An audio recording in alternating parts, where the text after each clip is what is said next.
Antes que nada, agradecemos la presencia de todos ustedes. Por supuesto, agradecemos al doctor Mosterín que haya cruzado el océano para estar con nosotros. Este ha sido un esfuerzo de 3 instancias universitarias que me gustaría mencionar. Por parte de la Facultad de Derecho, el PAPIT RA 30-103, coordinado por el doctor Ochoa, proyecto grado 0. Por otro lado, el programa de bioética de la Universidad Nacional, coordinado por el doctor Jorge Linares. Y finalmente, esta Facultad de Filosofía y Letras. Son las 3 instancias que trabajaron de manera conjunta para poder traer acá al doctor Mosterín. Muchas gracias entonces a mis colegas por haber colaborado en este evento. Bueno, el doctor Jesús Mosterín, como ustedes seguramente sabrán, ha sido el introductor de la filosofía analítica en Hispanoamérica y un gran colaborador en el desarrollo de la lógica matemática y de la filosofía de la ciencia en castellano.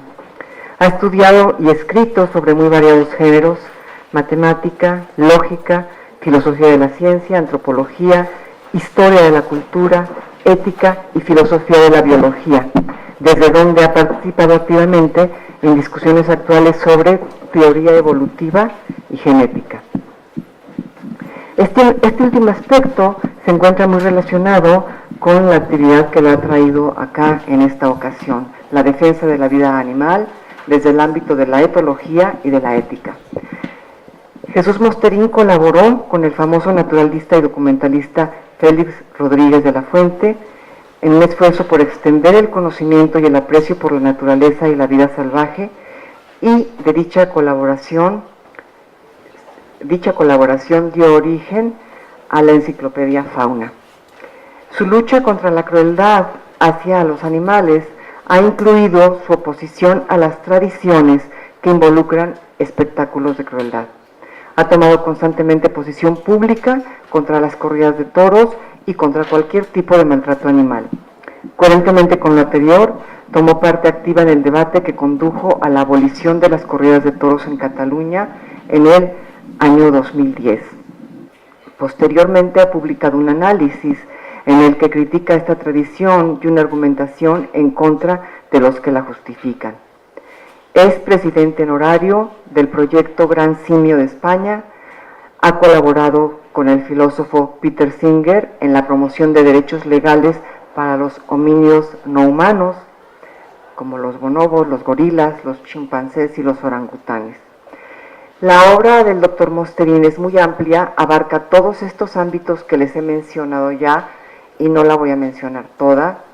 Hace un momento decía yo a la prensa que ocupa 3 páginas a renglón seguido en mi documento, pero sí me interesa mencionar las obras más importantes relacionadas con el tema que él va a tratar, con los temas que él va a tratar acá, que es el libro El reino de los animales, el más reciente, que es El triunfo de la compasión, uno que seguramente muchos de ustedes ya conocen, que es Vivan los animales, otro que es A favor de los toros, y finalmente uno que se presentará este jueves a las 7 de la noche en la librería El Sótano de Coyoacán, del centro de Coyoacán, que es Ciencia, Filosofía y Racionalidad. Pues sin más, yo los dejo con el doctor Mosterín, no sin antes agradecerle su presencia en nuestra universidad. Me da mucho gusto, Jesús. Muchas gracias. Bueno, gracias, Paulina, por tus amables palabras. Estos 2 libros que se han mencionado aquí, el reino de los animales y El triunfo de la compasión, pues según me dicen, están en México, pero estaban hasta ahora retenidos en la aduana, cosa que debían considerarlo peligroso, pero con la terminología esta extraña, aquí en Latinoamérica siempre hablan de la liberación y la teología de la liberación y no sé qué, pues al parecer también los burócratas estos de las aduanas hablan también de liberación, y entonces me dicen que estaban esperando a la liberación de los libros por la aduana. Me parece que la aduana ya los ha liberado, y entonces están en camino y mañana estarán aquí. No, estos 2 libros son distintos, en el sentido de que, bueno, yo recomiendo que al que se interese por los animales, pues que los compre o los lea los dos, porque son complementarios. Uno, El reino de los animales, es un libro que trata muy poco o nada de la ética, de la política, tal, y de lo que trata es de nuestro estudio científico y filosófico de los animales. O sea, va básicamente un libro que lo que promueve es no nuestra compasión por los animales, sino nuestro conocimiento de los animales. Y el otro, el de El triunfo de la compasión, como ya su título indica, este es un libro donde básicamente de lo que trata es de nuestra relación con los animales, que una relación pues a la vez deliciosa y conflictiva, en la cual pues en fin, nosotros somos animales, claro, y entonces todas nuestras relaciones sociales pues son relaciones animales, y las relaciones tanto con los animales humanos como con los animales no humanos pues siempre son complicadas, y el libro El triunfo de la compasión trata de esto. Bueno, digo esto porque esto se aplica también a las conferencias que voy a dar aquí en la Facultad de Filosofía de la UNAM, en el sentido siguiente, de que yo voy a hablar aquí de los animales 4 días, que son hoy, mañana, el jueves y el viernes. Entonces, hoy y mañana voy a tratar de que reflexionemos un poco sobre los animales. Es decir, que adquiramos conocimiento sobre los animales. O sea, no voy a tratar tanto de los problemas estos prácticos y políticos y éticos que hay en todo el mundo y también en México y tal. Diré algo quizá de pasada, pero básicamente lo que quiero es promover el conocimiento de los animales. Porque claro, antes de enamorarse, digamos, de alguien, pues hay que conocerlo un poco. Y entonces, pues antes de hablar de nuestros efluvios más o menos emocionales con los animales, pues tenemos que saber con qué o con quién nos estamos habiendo. Bueno, entonces, como digo, hoy y mañana voy a hablar sobre todo de lo que sabemos acerca de los animales, de lo que son los animales, de qué tipos de animales hay, etcétera. Como todo esto puede resultar un poco abstracto, también en estas conferencias de vez en cuando voy a decir algo para hacer algo concreto sobre algún animal concreto, sobre alguna especie concreta. Y hoy en particular, aparte de la consideración general de la conferencia, voy a hablar en concreto de 2 animales, de 2 especies animales, que una es el perro, o sea, el lobo, si quieren ustedes, porque el perro, como saben ustedes, pertenece a la especie de los lobos. Entonces, el perro es un tipo de lobo, es el lobo domesticado. Y hoy voy a hablar de los lobos y perros. Y también voy a hablar en un momento determinado de las mariposas, de los ninfálidos, y un momento, bueno, en fin, un poco celebrando que estoy en México, de las mariposas monarcas. Esto hoy. Mañana voy a hablar un poco de los caballos. Entonces, el jueves y el viernes voy a hablar de temas más éticos, si quieren ustedes. Y entonces, de los animales concretos de los que voy a hablar el jueves son de los toros y vacas, por un lado, y de los gallos y gallinas, por otro. Y el viernes, pues voy a hablar de animales concretos que van a ser primates. Bueno, como ven ustedes, los 2 días primeros los voy a dedicar a una consideración pues más o menos científica y filosófica del tema, que corresponde al libro El reino de los animales, y los 2 días últimos, es decir, el jueves y el viernes, voy a hablar de la cuestión de práctica, ética, política de nuestras relaciones con sobre todo con los otros animales. Bueno, todo esto es una especie de prolegomio, ¿no?, o de preliminar que podemos dar por concluido, y entonces entramos en el tema. El tema del que nos toca tratar hoy es el tema ¿qué somos los animales? Claro, como nosotros somos animales, tenemos que preguntarnos qué somos los animales, porque nosotros hay cosas que somos y otras que no somos.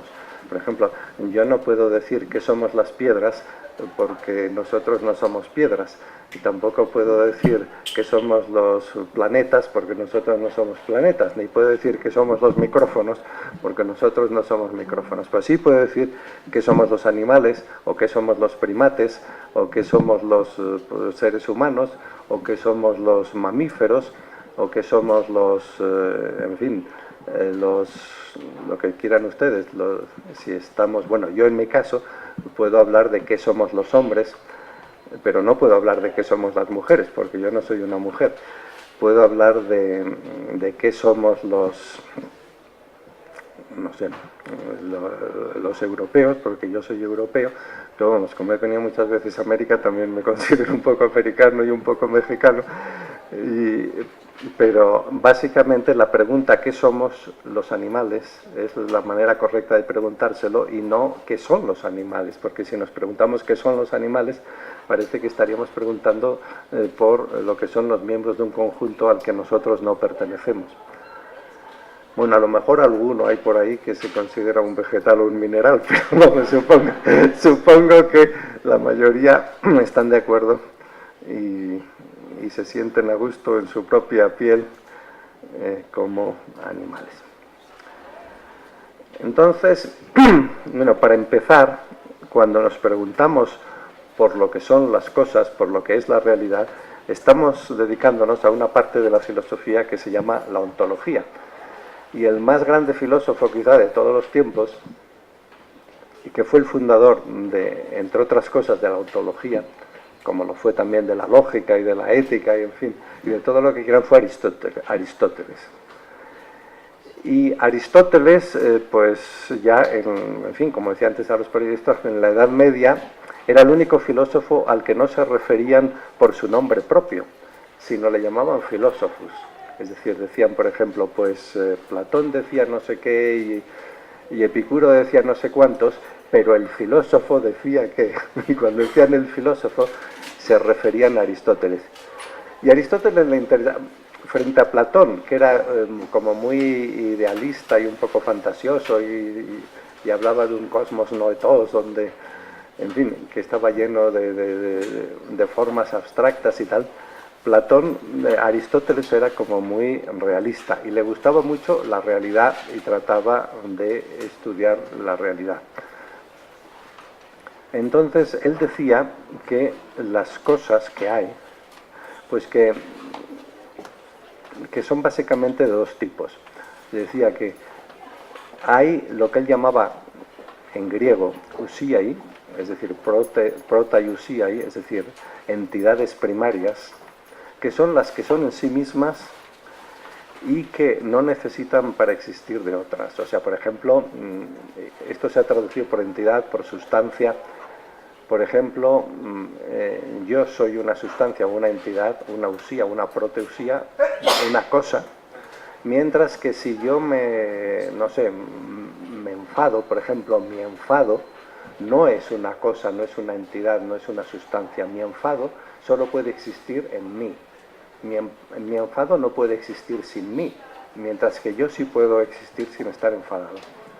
O si yo me sonrío, mi sonrisa tiene una entidad ontológica inferior a la mía, porque yo puedo dejar de sonreír y yo sigo existiendo, mientras que mi sonrisa no puede existir si yo dejo de existir.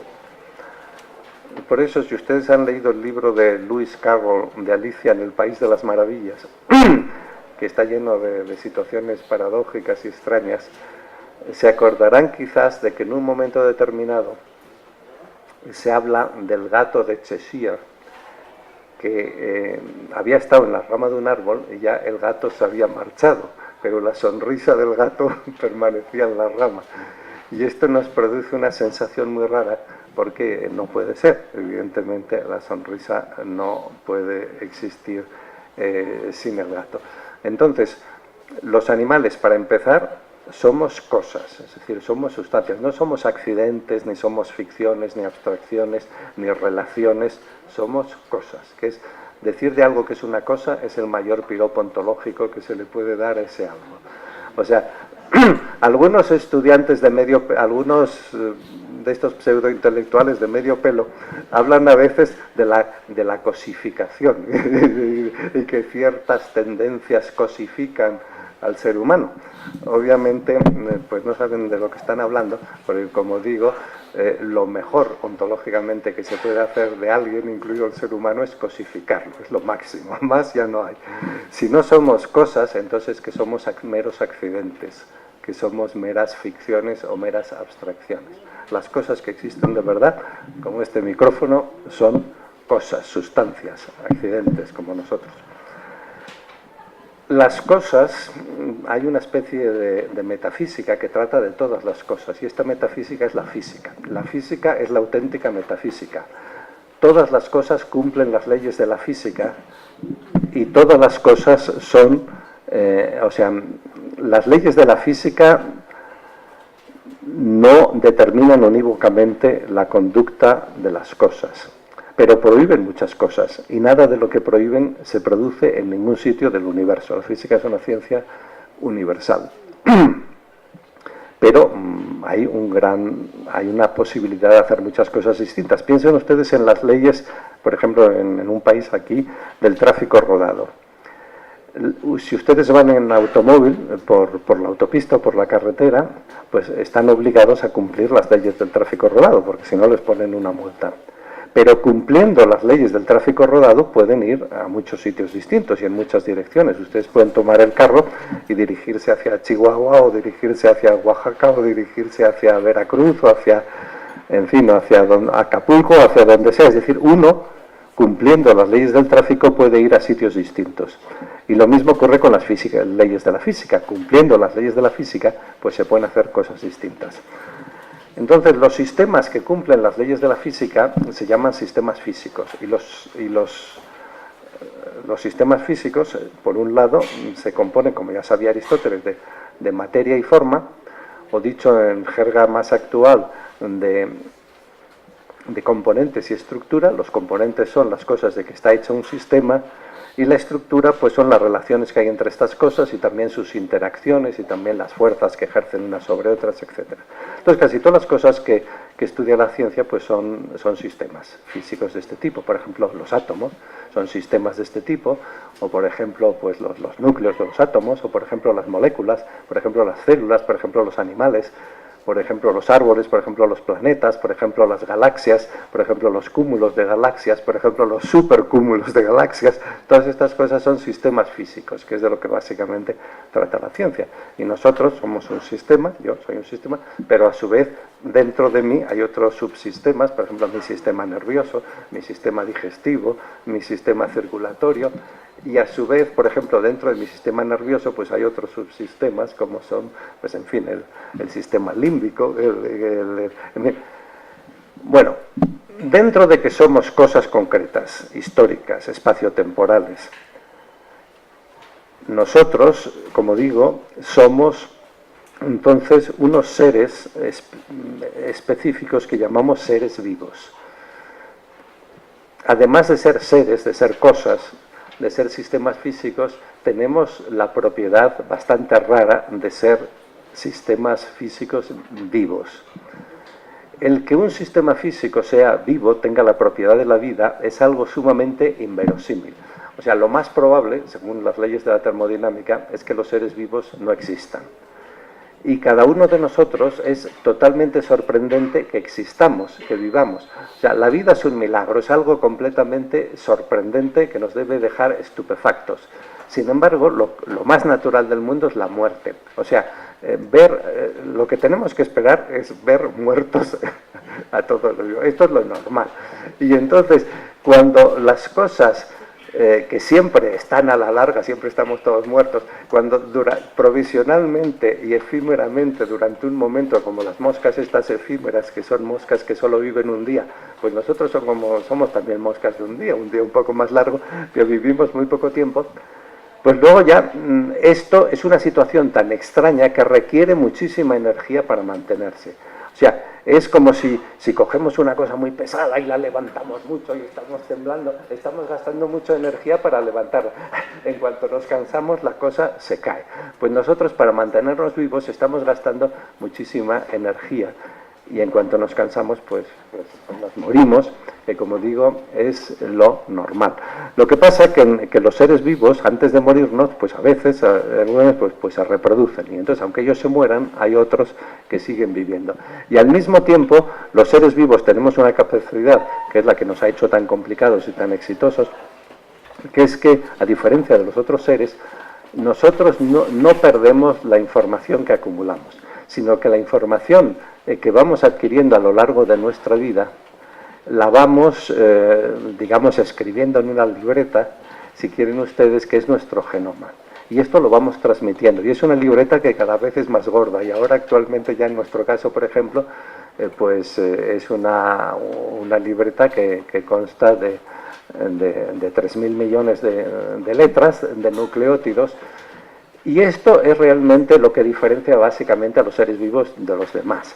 Es decir, en fin, se dice que los seres vivos somos las únicas cosas del universo que llevan dentro de sí mismos una descripción de lo que son y de cómo se hacen. O sea, nosotros, pues, este micrófono no lleva dentro de sí mismo una descripción de lo que es. El fabricante tiene que hacer un prospecto, imprimirlo y ponerlo en la misma caja que el micrófono. Mientras que yo sí que llevo una descripción de lo que soy dentro de mí. No llevo una descripción, sino llevo, por así decir, una edición de cientos de miles de millones de ejemplares de esta descripción, porque yo tengo muchísimos miles de millones de células y en el núcleo de cada una de mis células están mis cromosomas, y mis cromosomas son, pues, en fin, unas espirales de DNA que contienen toda esta información, que la que constituye, bueno, básicamente mis genes, pero no solo mis genes, sino otras porciones del DNA que también codifican aspectos regulativos del genoma. Entonces nos podemos, bueno, vamos a ver aquí esto, que ya que he traído esta cosa. Aquí ven ustedes a Aristóteles, porque hemos hablado de que Aristóteles había sido el más grande filósofo de la antigüedad, el más grande filósofo clásico, y esta es la única escultura que se conserva que se atribuye a Aristóteles. ¿Es de verdad Aristóteles? Pues no lo sé. Yo no pondría la mano en el fuego, pero podría ser. En cualquier caso, es la única hipótesis que tenemos del asunto. Aristóteles, ya hemos dicho que es el inventor de la ontología, y Aristóteles también, pues, era un aficionadísimo a los animales, porque escribió más sobre animales, solo sobre zoología, que sobre lógica, ética, estética y metafísica juntas. O sea, de lo que más escribió, y sus obras más largas y sus obras más grandes, pues son obras como Partes de los animales, La reproducción de los animales, La marcha de los animales, Historias de los animales, es decir, una serie de obras enormes y a las que él dedicó muchísimo tiempo. Y los animales eran lo que más le interesaban. También le interesaba toda la naturaleza, pero por ejemplo el estudio de las plantas se lo confió a su discípulo Teofrasto.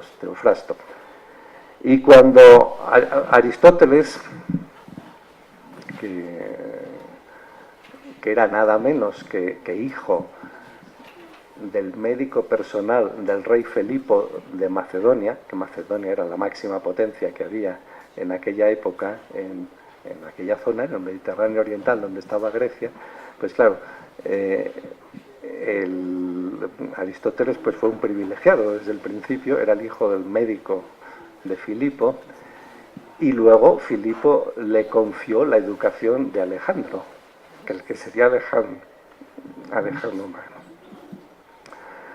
Bueno, y Alejandro Magno, el propio Alejandro, ya como estudiante, le admiraba tanto a Aristóteles, que cuando algún otro, porque había un grupo de chavales, digamos, a los que daba una especie de clases particulares en un palacete que les había construido el rey, Aristóteles, cuando algún otro chaval, pues como siempre hacen los chavales estos en fin, que no atienden mucho y que están siempre como nerviosos y moviéndose o diciendo tonterías y tal, pues cuando alguno decía una tontería mientras las explicaba Aristóteles o se metía con Aristóteles y a ver si se calla ya, entonces Alejandro Magno se lanzaba sobre él y le agarraba, que le estrangulaba y decía, cállate, imbécil, que está hablando Aristóteles.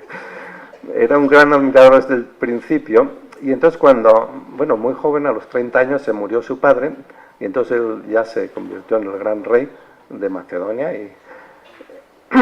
y entonces automáticamente le entró una obsesión, la obsesión de que realmente era una cosa tristísima, que cuando él miraba al cielo, que había tantas estrellas y tal, que había tantos mundos probablemente, que él no dominase ni siquiera uno. Y dijo que rápidamente tenía que conquistar la Tierra, tenía que conquistar este planeta y unificarlo. Y efectivamente durante 3 años casi lo consiguió, llegó hasta el Indo.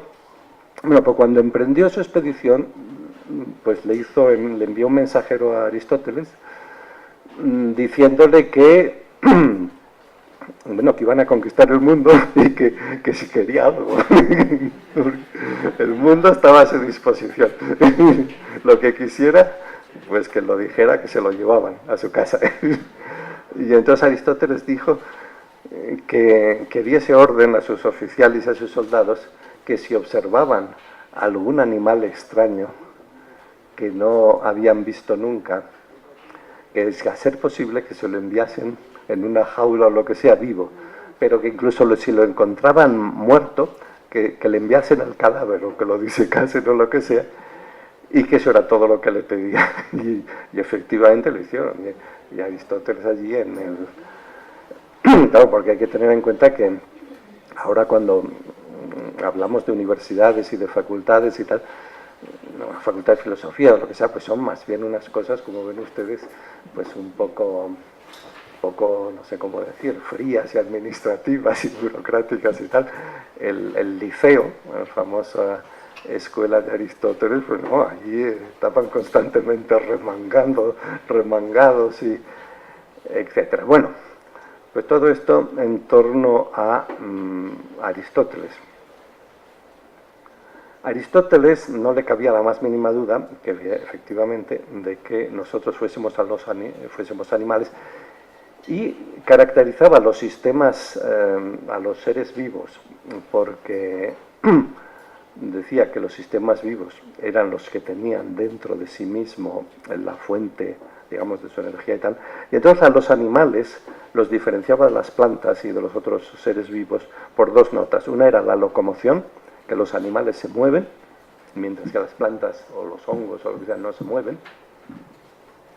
Por eso podemos decir ahora también que los animales nos diferenciamos de las plantas, bueno, dicho sin precisar mucho, de una manera muy vaga, en que los animales tenemos patas y las plantas tienen raíces.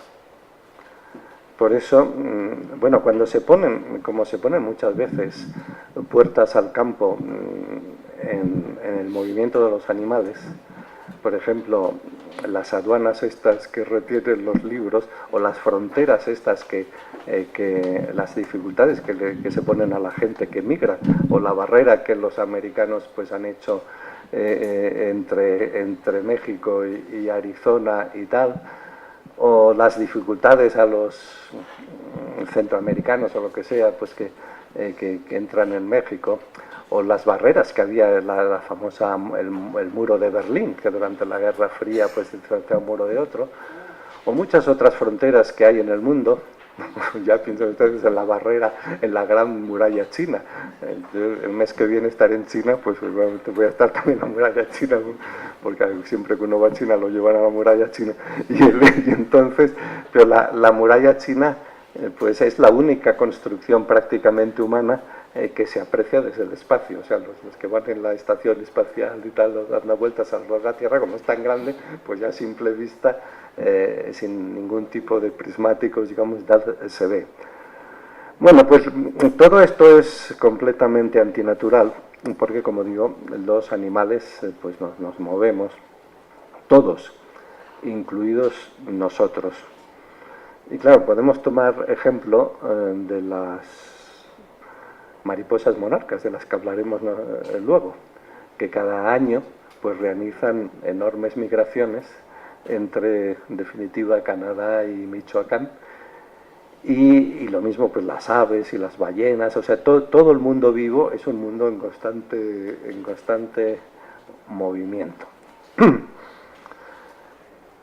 Bueno, esta era una nota esencial de los animales según Aristóteles, la locomoción.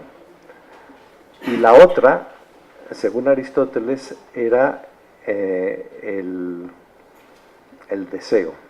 O sea, que los animales deseamos cosas, mientras que según Aristóteles las plantas no, y los otros seres vivos pues tampoco. Pero los animales, y Aristóteles decía que los animales que no desean tampoco se mueven, porque para moverte necesitas decidir hacia dónde quieres moverte, y para eso necesitas tener algún tipo de deseos. Entonces, en definitiva, la locomoción y la voluntad eran las dos características con que Aristóteles definía a los animales. Antes hemos hablado de que somos cosas y de que no somos accidentes, como una sonrisa, y aquí tienen ustedes la sonrisa del gato de Cheshire, que ofrece en Alicia en el País de los Animales. Entonces allí se cuenta, Lewis Carroll cuenta, que el gato desapareció muy lentamente, empezando por la punta de la cola y acabando con la sonrisa. Pero cuando el gato desapareció, la sonrisa permaneció cierto tiempo, después que el resto se había esfumado. He visto muchas veces un gato sin sonrisa, pensó Alicia, pero una sonrisa de gato sin gato es la cosa más rara que he visto en mi vida. Pues, en efecto, afortunadamente nosotros no somos como la sonrisa, sino somos como el gato, por eso tenemos tanta permanencia. Bueno, ¿qué es la vida? La palabra vida tiene dos sentidos, un sentido biográfico, en el que se dice que una biografía es la descripción de la vida de alguien, o se dice de una persona que tiene una vida muy interesante o una vida muy aburrida, o cosas de estas. Bueno, este es el sentido del que no hablamos aquí. Y hay otro sentido que es el sentido biológico, el sentido en que pues los seres vivos tenemos la vida. Y la vida pues consiste, hay la pregunta, ¿qué es la vida? Bueno, más bien en el sentido biográfico, por ejemplo, decía Calderón de la Barca, en La vida es sueño. Ya, ¿cómo era aquello? ¿Qué es la vida? ¿Qué es la vida? Una ficción. No, ¿qué es la vida? Un frenesí. ¿Qué es la vida? Un frenesí. Una sombra, una ficción.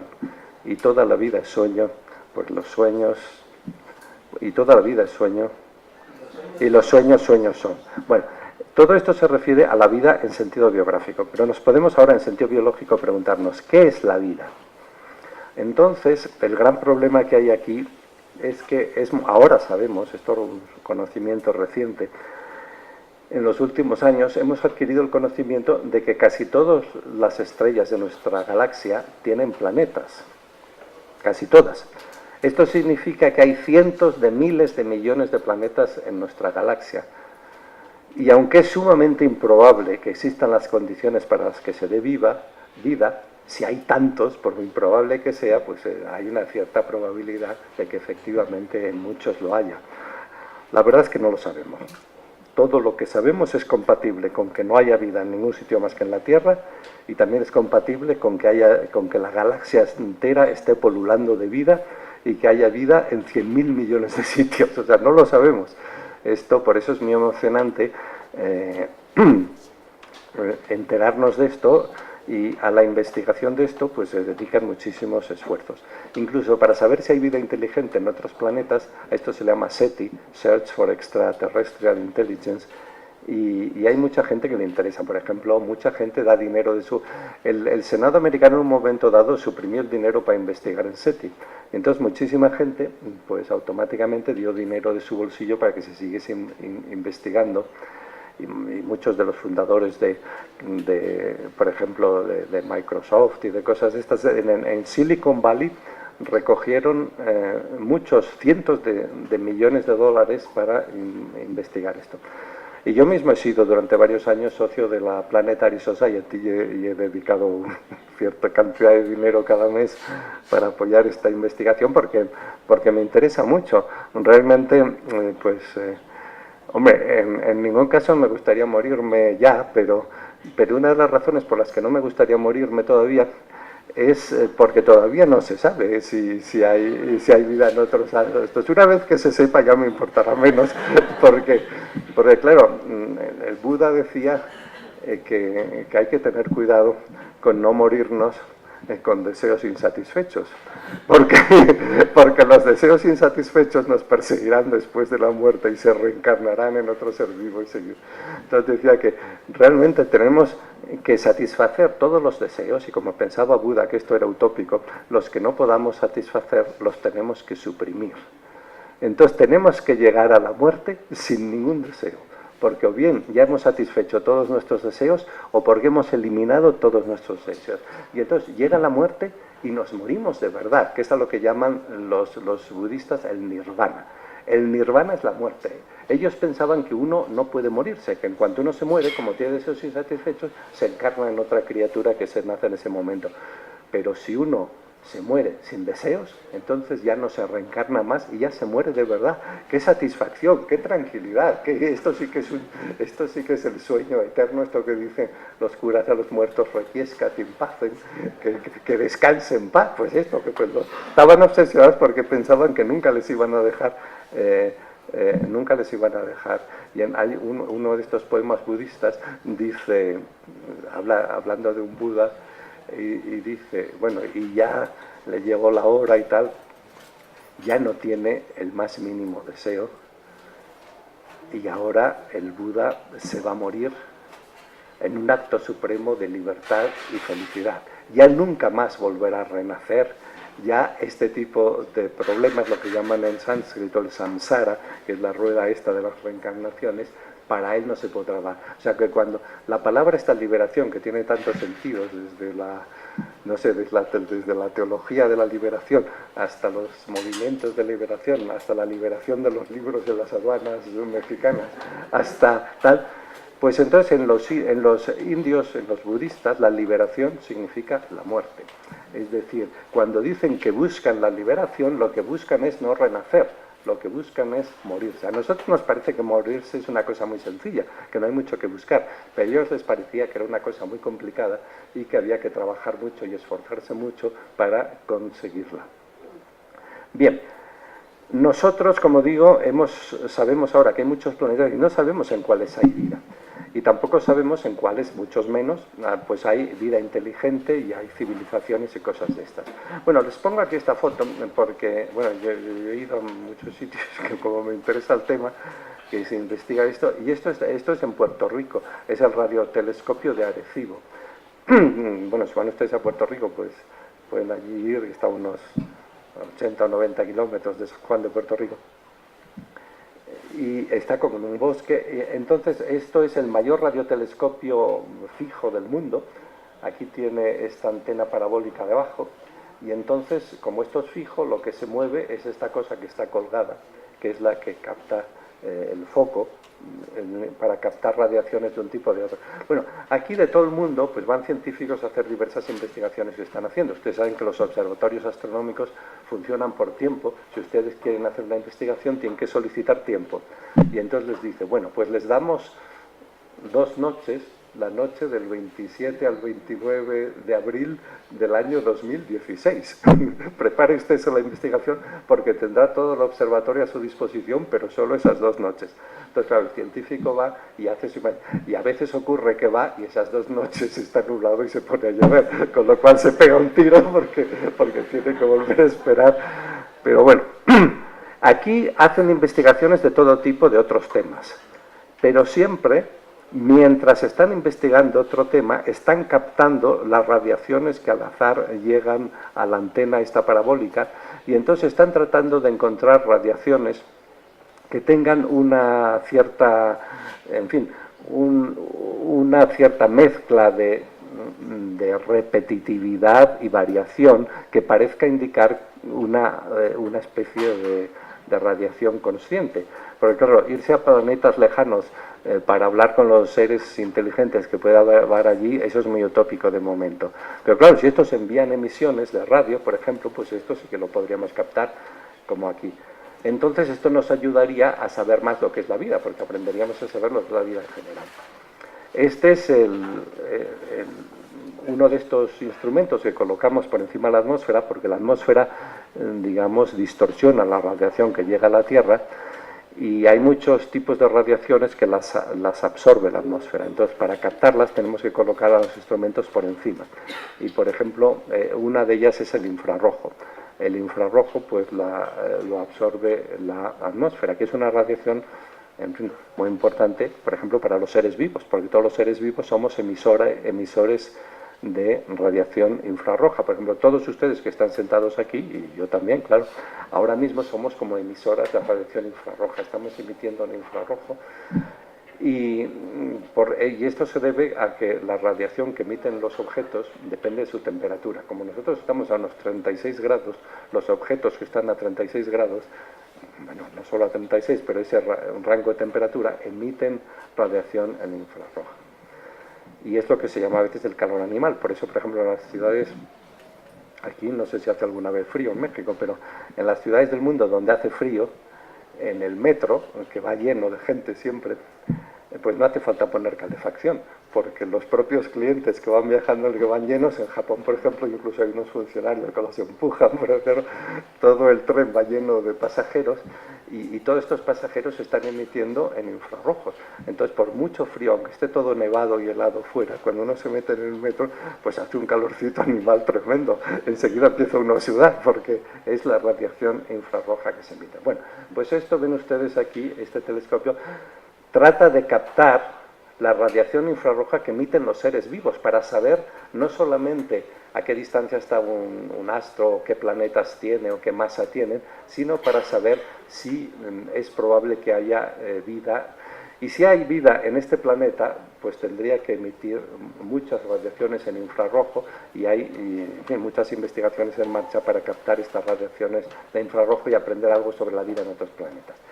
Bueno, nosotros, como seres físicos que somos, los animales me refiero cuando digo nosotros, pues constamos de materia y forma, de estructura y componentes. Estamos hechos, pues por ejemplo, básicamente de átomos, y estos son los átomos de los que básicamente estamos compuestos: de oxígeno, que tiene número atómico 8, de que el 65% de nuestro peso es del oxígeno, de carbono, el 18%, de hidrógeno, el 10%, de nitrógeno, el 3% de calcio, fósforo, bueno, y de otros, pero en proporciones menores. Es de lo que estamos hechos nosotros, pero también de lo que están hechos los micrófonos y las sillas y los planetas.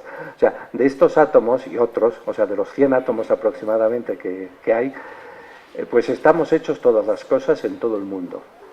Un átomo, el tipo de átomo que sea, se debe exclusivamente al número de protones que tiene en su núcleo. Por ejemplo, si tiene 6 protones en su núcleo exactamente, entonces es un átomo de carbono. Si tiene 7 protones, es un átomo de nitrógeno. Y si tiene 8, es un átomo de oxígeno, exacto. Entonces, depende del número, y si tiene, por ejemplo, pues un átomo solamente, es un átomo de hidrógeno, en fin, etcétera, etcétera. O sea que si hay un átomo, no sé dónde, en una galaxia lejana, pues este átomo, por definición de lo que es un átomo, tiene que tener un cierto número de protones en el núcleo. Y según el número que sea, pues es uno de esos átomos que estamos diciendo. O sea, los átomos, pensamos, son los mismos en todo el universo. Pero no así los seres vivos. Los seres vivos que habitamos la Tierra nos parecemos mucho unos a otros porque todos descendemos de ancestros comunes.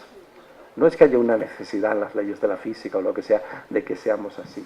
Por ejemplo, imagínense ustedes un grupo humano que todos descienden de un mismo ancestro, y que este ancestro, por ejemplo, pues qué sé yo, tenía un lunar en medio de la frente. Bueno, Pues entonces todos ahora tienen un lunar en medio de la frente, pero no es que haya una necesidad de que los seres humanos tengamos un lunar en medio de la frente, sino sencillamente este ancestro, pues que tuvo mucho éxito reproductivo, pues transmitió la cosa esta. Y nosotros lo mismo, por ejemplo, nosotros estamos hechos, bueno, aparte de átomos, estos átomos se combinan en moléculas y las moléculas más importantes para los seres vivos, pues y para los animales en cualquier caso, son las proteínas. Y entonces las proteínas están hechas de unos componentes que se llaman los aminoácidos. Y los aminoácidos son las moléculas orgánicas que tienen mano, como se dice, quirilidad. O sea, pueden ir hacia la derecha, están enrollados hacia la derecha, entonces son destrógiros, o hacia la izquierda son levógiros. Pues bien, el 100% de los aminoácidos en nuestras proteínas, que cada uno de nosotros tiene miles de millones de billones de proteínas dentro de todos los aminoácidos que contienen, todos son levógiros, sin excepción. Y lo mismo ocurre con todas las moscas y lo mismo ocurre con todas las cucarachas. Todos sus aminoácidos son levógiros sin excepción. Esto solo se explica porque el ancestro común, el último ancestro común, tuviese aminoácidos levógiros y todos lo hemos heredado. Ahora bien, los meteoritos que caen sobre la Tierra, estos contienen también de vez en cuando aminoácidos, pero estos no descienden de nuestro ancestro común. Resultado, cuando nos analizamos, por ejemplo, el famoso meteorito Murchison, que cayó en Australia, con muchos aminoácidos, y se analizaron todos, uno a uno. Entonces resulta que aproximadamente el 50% eran levógiros y el 50% eran destrógiros. Cuando Urey y Miller trataron de crear vida en el laboratorio, vida artificial, echando en una botella, pues, en fin, metano y agua y no sé qué, y agitándolo y echando un chispazo y tratando de recrear en la botella condiciones parecidas a las que habría habido en la vida primigenia, pues efectivamente se crearon en la botella muchos aminoácidos. Pero de nuevo, la mitad eran destrógiros y la mitad eran levógiros. O sea, no hay ninguna razón física para que un aminoácido sea más bien destrógiro que levógiro. Si todos tenemos estos levógiros es porque descendemos de un ancestro común. Esta es la cuestión del origen de la vida, pues naturalmente es muy interesante. Yo no sé si ustedes conocen, hay un mexicano que ni siquiera sé si, que está en la UNAM, muy bueno, que se llama Lezcano, Antonio Lezcano.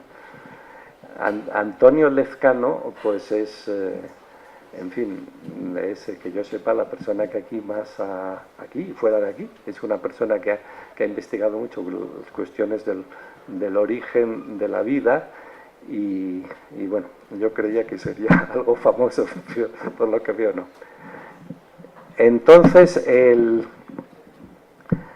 bueno, nosotros estamos hechos, como digo, de estos átomos, luego de estos, los ladrillos posteriores son, por ejemplo, nuestras moléculas, macromoléculas, que son diversos tipos, son, por ejemplo, polisacáridos, son lípidos, pero las más importantes, naturalmente, son las proteínas. Entonces, nosotros, estos átomos de los que estamos hechos, ¿dónde se formaron? ¿Cómo se crearon? Se formaron en explosiones de supernovas. Es decir, que nosotros, esto que se dice en las películas a veces románticas, se dice que somos polvo de estrellas. Pues tienen razón, no es solamente una metáfora poética, sino que en un sentido literal nosotros somos polvo de estrellas.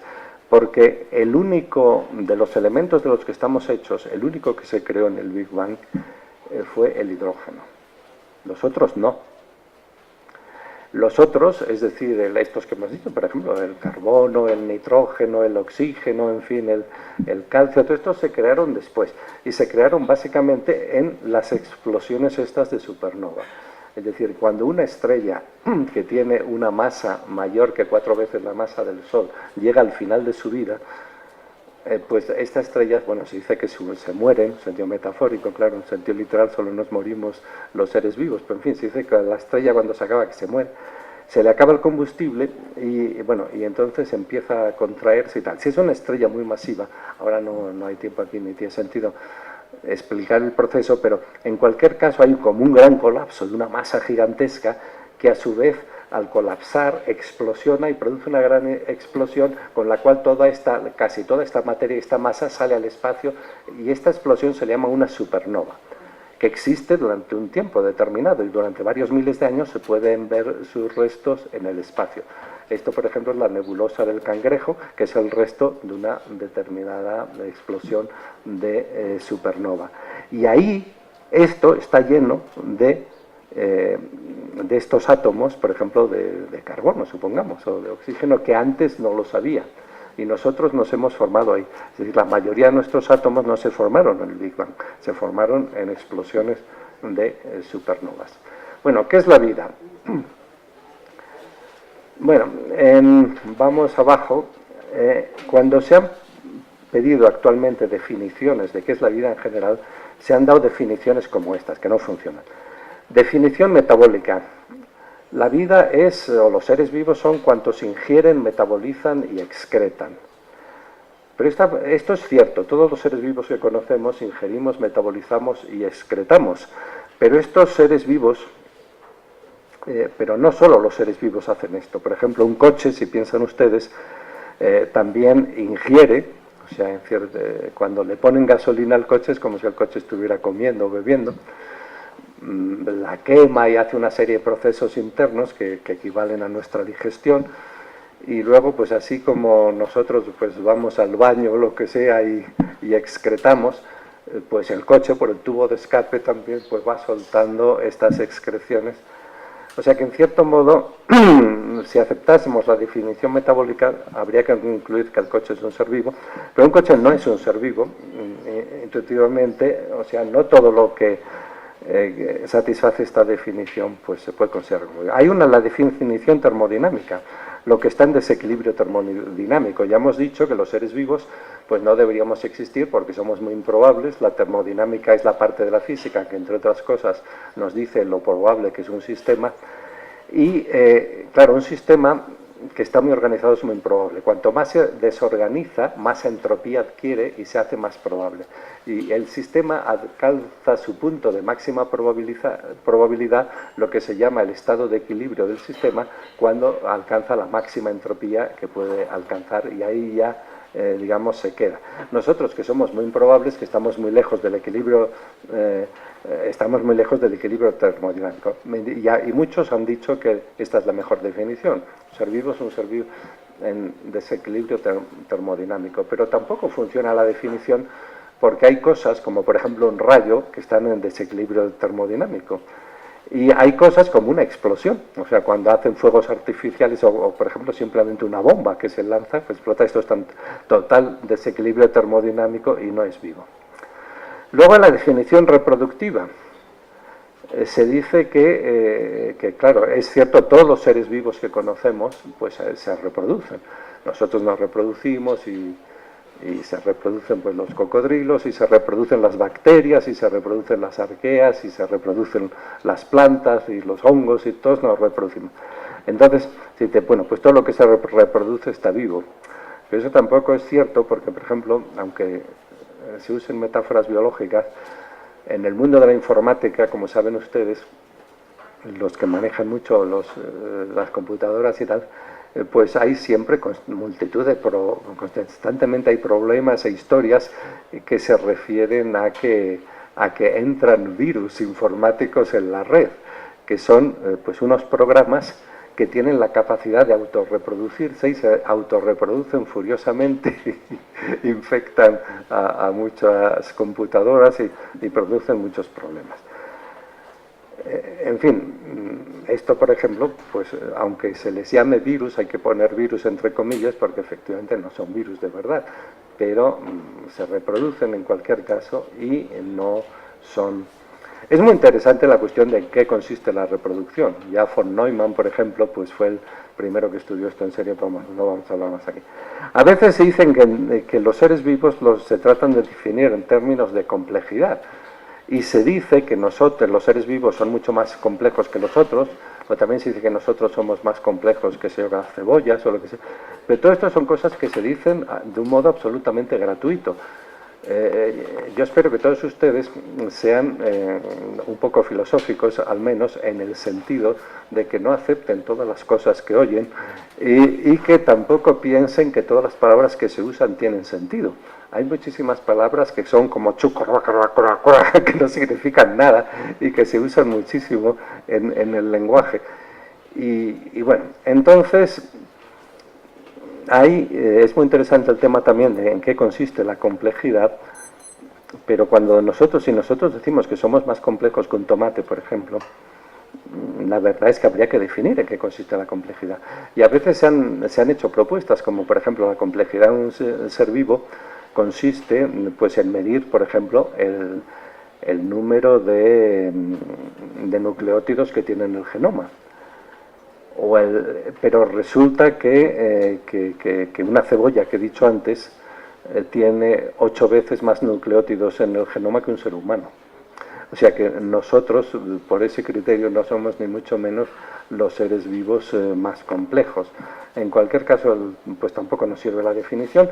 Y finalmente la definición evolutiva, que es que se dice, como nosotros, los seres vivos que conocemos, evolucionamos, como veremos mañana, por selección natural, que esta fue la gran aportación de Darwin, pues se dice que, bueno, que un ser vivo es cualquier cosa que evolucione por selección natural, pero esto tampoco es cierto, porque se puede formular la teoría darwinista de la evolución natural de una manera abstracta, como una teoría matemática, por así decir, y entonces se puede aplicar también a otras cosas. Se puede aplicar, por ejemplo, incluso a la historia de la ciencia, cómo evoluciona, cómo, pues en fin, se proponen muchas hipótesis, y entonces por contrastación empírica, que es el equivalente a selección natural, pues van permaneciendo otras.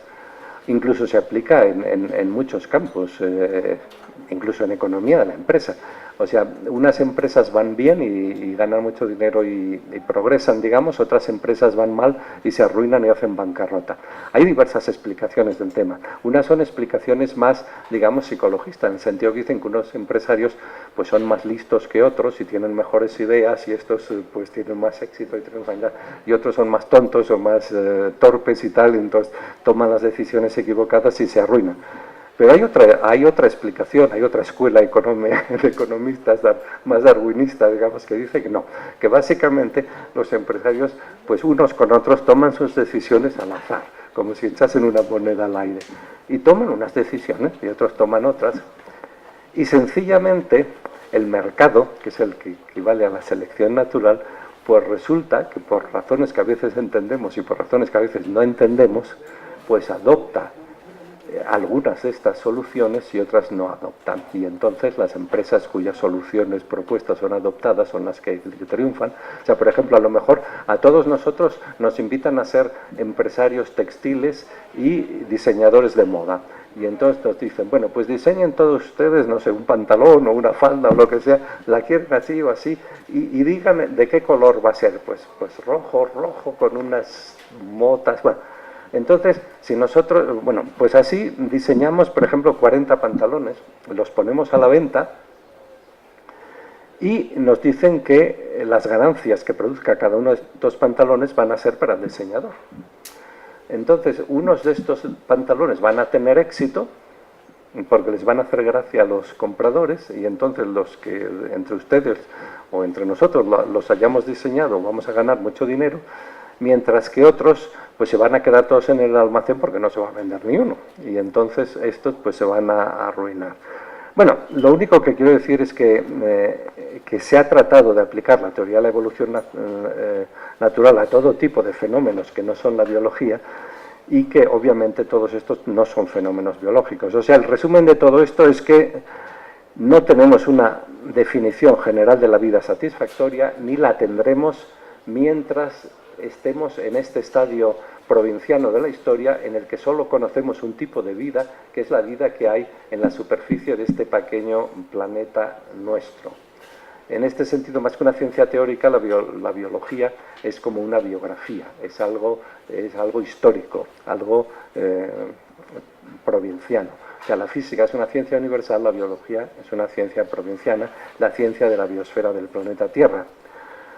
Entonces, como decía, la biología es una ciencia histórica.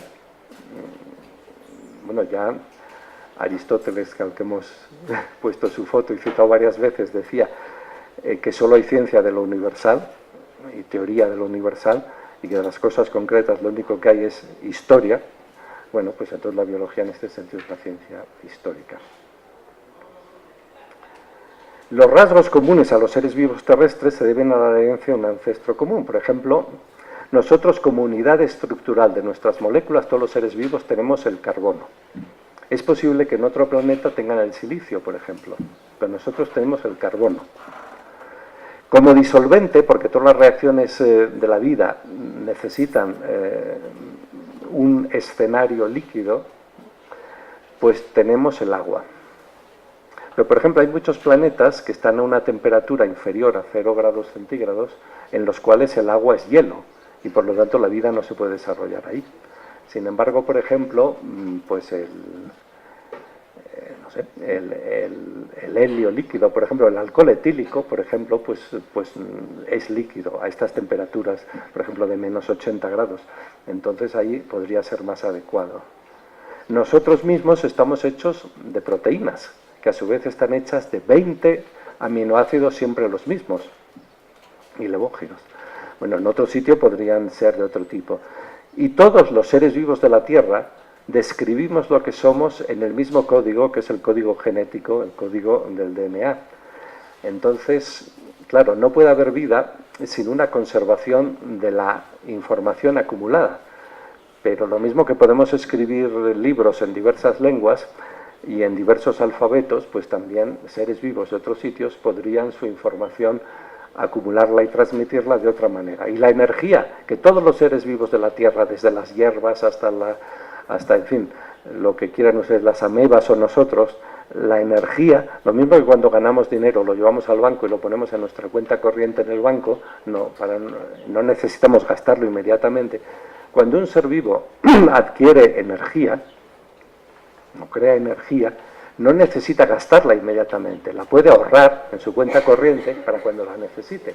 Y la cuenta corriente son las moléculas que se llaman ATP, que significa en castellano trifosfato de adenosina, que son 3 moléculas, 3 fosfatos de adenosina, que se emplea la energía que el animal crea, o que el ser vivo crea, en juntar estos 3 fosfatos, lo cual cuesta mucho, pero una vez que se han juntado, se mantienen siempre dentro de la célula. Y en el momento que el animal necesita energía, pues estos fosfatos juntos se separan, y al separar un fosfato, echan como una especie de gran llamarada de energía, y la célula durante un rato tiene toda la energía que necesita para cualquier cosa. Porque todas las cosas que hacemos, las hacemos, en definitiva, pues de esta manera. O sea, yo hablando ahora estoy gastando energía, evidentemente, pero incluso mientras duermo estoy gastando energía. Bueno, esto es una célula animal, que es algo diferente de una célula... Bueno, la gran diferencia entre las células son entre las células procariotas, que son las de las bacterias, son muy pequeñas, no tienen núcleo, no tienen cromosomas, el DNA está suelto, y las células eucariotas. Los animales tenemos células eucariotas. Y dentro de esto, pues, por ejemplo, las células vegetales tienen una pared muy dura, y nosotros tenemos una membrana, que es esta que está afuera, flexible. Esta cosa que ven en el medio es el núcleo, y esta especie de espiral que ven dentro del núcleo es el DNA, es decir, son nuestros cromosomas. Y entonces estas cosas, en fin, que ven a los lados, que estas cosas,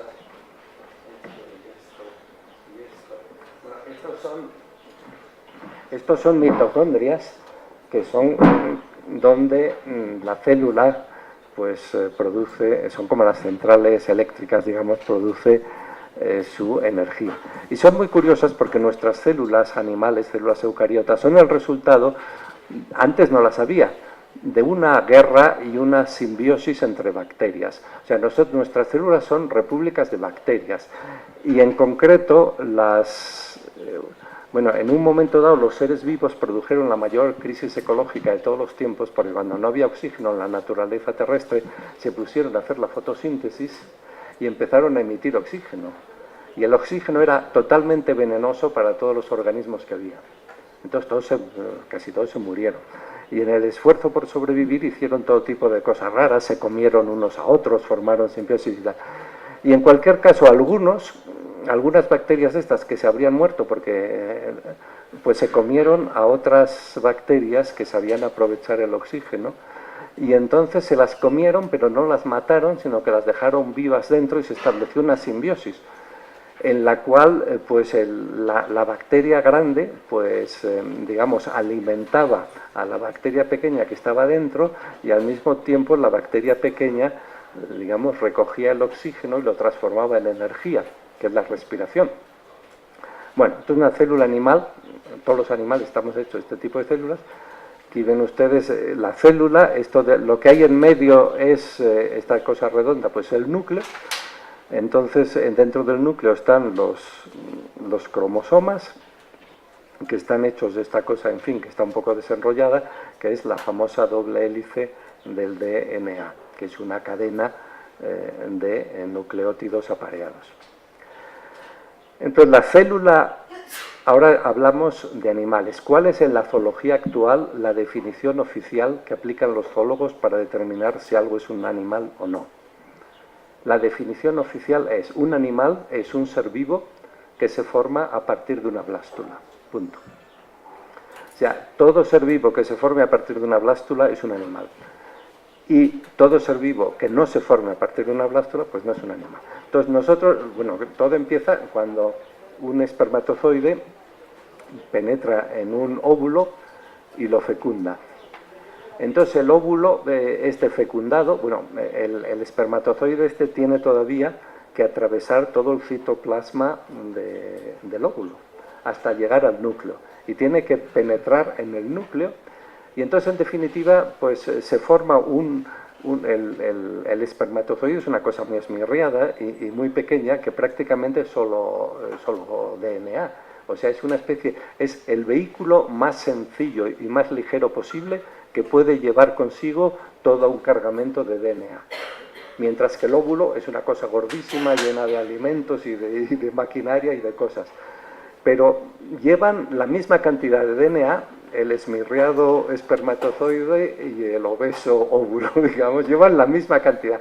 Y entonces, cuando se juntan, lo que hacen es que mezclan, intercambian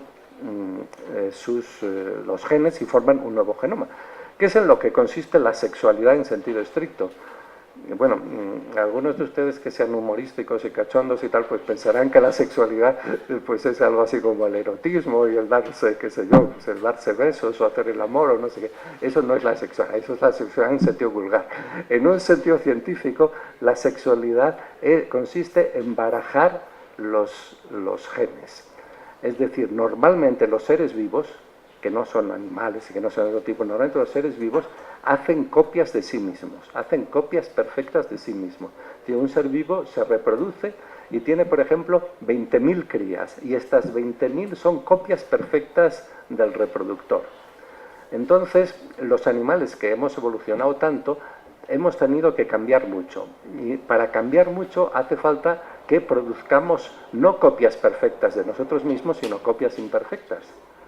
Algunos de ustedes pues quizá tengan hijos y entonces se habrán dado cuenta de que sus hijos en realidad no son como ellos, no son copias perfectas de los padres. Los hijos son bastante distintos de los padres porque se barajan, digamos, las células. Entonces la sexualidad, lo que es un gran hallazgo de la evolución biológica, que ha facilitado mucho que la evolución se acelere, porque ha producido siempre copias distintas. Bueno, en cualquier caso, una vez que tenemos el óvulo fecundado por un espermatozoide que se llama el cigote, el cigoto, se divide automáticamente en dos, luego se divide en 4, que es que ven ahí, luego se divide en 8 y sigue dividiéndose, y al final produce esta última foto, que es lo que se llama la blástula. Bueno, no se ve desde aquí, pero esta blástula está hueca. Si ustedes han visto un balón de fútbol, por ejemplo, la blástula es como el balón de fútbol, es decir, lo que vemos es la parte de fuera. Entonces, la blástula es el estadio del que se sacan las llamadas células madre o células troncales, que es este estadio. O sea, es el estadio que se alcanza pues enseguida, que empieza la reproducción. Bueno, pues todos los animales descendemos de una blástula, mientras que no así las plantas, ni las bacterias, ni los hongos, etc. Entonces, nuestros antepasados animales más lejanos son unos protistos unicelulares llamados los coanoflagelados. Pero el primer ser vivo al que llamamos animal, porque es el primero que se produce a partir de una blástula, son las esponjas.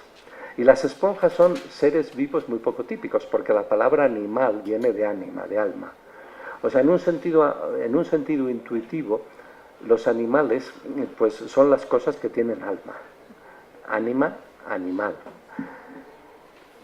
Eso significa que tienen sistema nervioso, traducido en un lenguaje más moderno.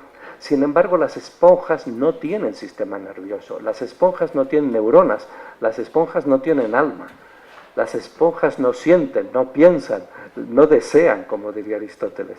O sea, una esponja, si han visto ustedes en el mar o en su cuarto de baño, algunos tienen una esponja para lavarse, si han visto una esponja, realmente no parece un animal. O sea, intuitivamente una esponja obviamente no es un animal. Y si lo han visto en la naturaleza, en el mar, buceando, lo que sea, están ahí pegadas a una roca o al suelo. Entonces, ¿por qué decimos que las esponjas son animales? Pues sencillamente porque se producen a partir de una blástula. Y entonces por eso en la taxonomía se les llama parazoa, algo así que se puede traducir como cuasi animales o pseudoanimales. Y luego vienen los eumetazoa, es decir, los animales pluricelulares, los animales propiamente dichos, que son los que sí tenemos neuronas, los que sí tenemos alma, los que sí tenemos sistema nervioso. ¿Y quién de nuestros ancestros inventó el alma? ¿Quién inventó las neuronas? ¿Quién fue el inventor? ¿A quién tenemos que estar agradecidos?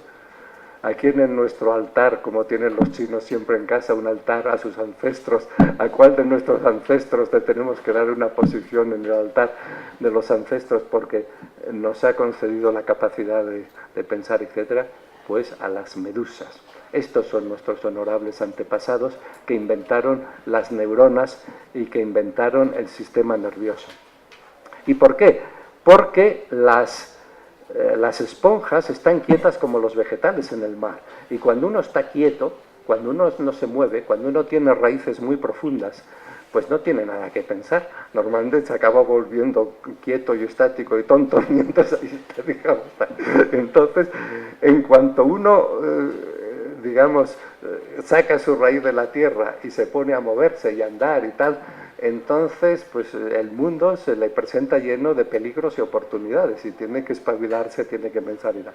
Entonces, en concreto, estas medusas, a diferencia de las esponjas, no están quietas agarradas a una roca, sino andan flotando en el agua, lo cual significa que cualquier enemigo, cualquier predador les puede venir por un lado y empezar a mordisqueárselas.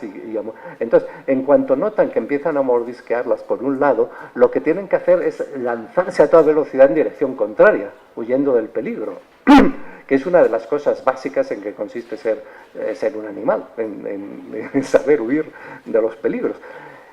Y para esto, ¿cómo se entera la parte de aquí y los tentáculos de que la están mordisqueando por detrás?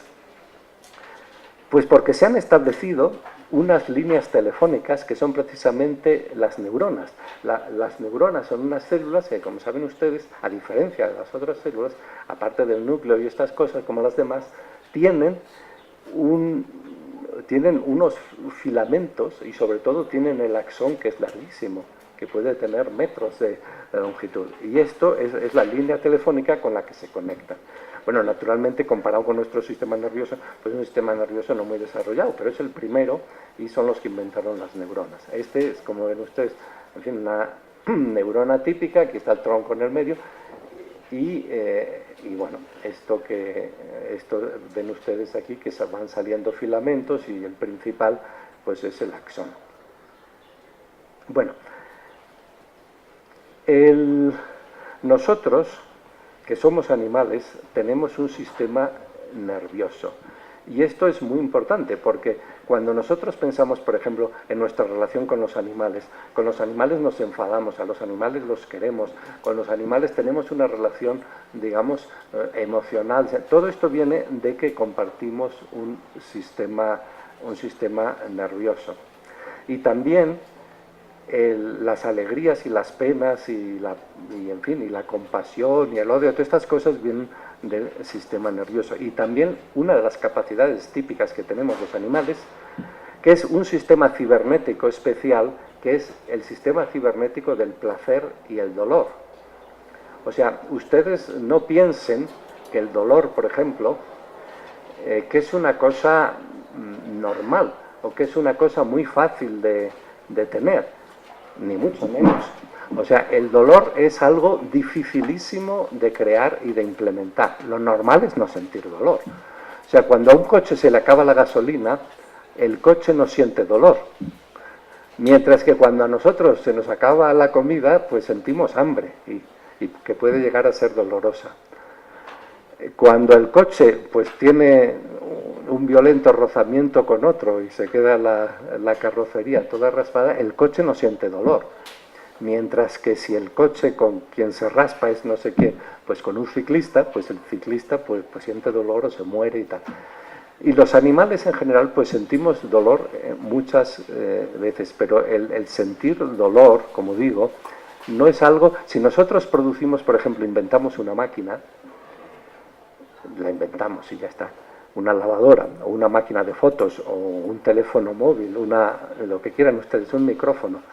Pero si ahora nos hacen el encargo de decir, miren ustedes, le vamos a comprar muchos de sus productos, muchos de sus micrófonos, de sus teléfonos móviles, y le vamos a pagar 20 veces más, pero le exigimos que su teléfono móvil sienta dolor. Entonces, eso es una tarea que no sabemos cómo solucionar. Es muy difícil. O sea, el dolor hay que implementarlo, hay que ponerlo. O sea, no es algo que surja por sí misma. Y claro, los animales, si ahora todos los animales, pues más o menos somos capaces de sentir dolor, eso significa que la invención del dolor, pues resultó seleccionada por la selección natural y quedó fijada en la especie. Lo cual lo que significa es que ha sido bueno. O sea, en general, los animales que, digamos, los seres vivos que sentían dolor han tenido más posibilidades de sobrevivir que los que no sentían dolor.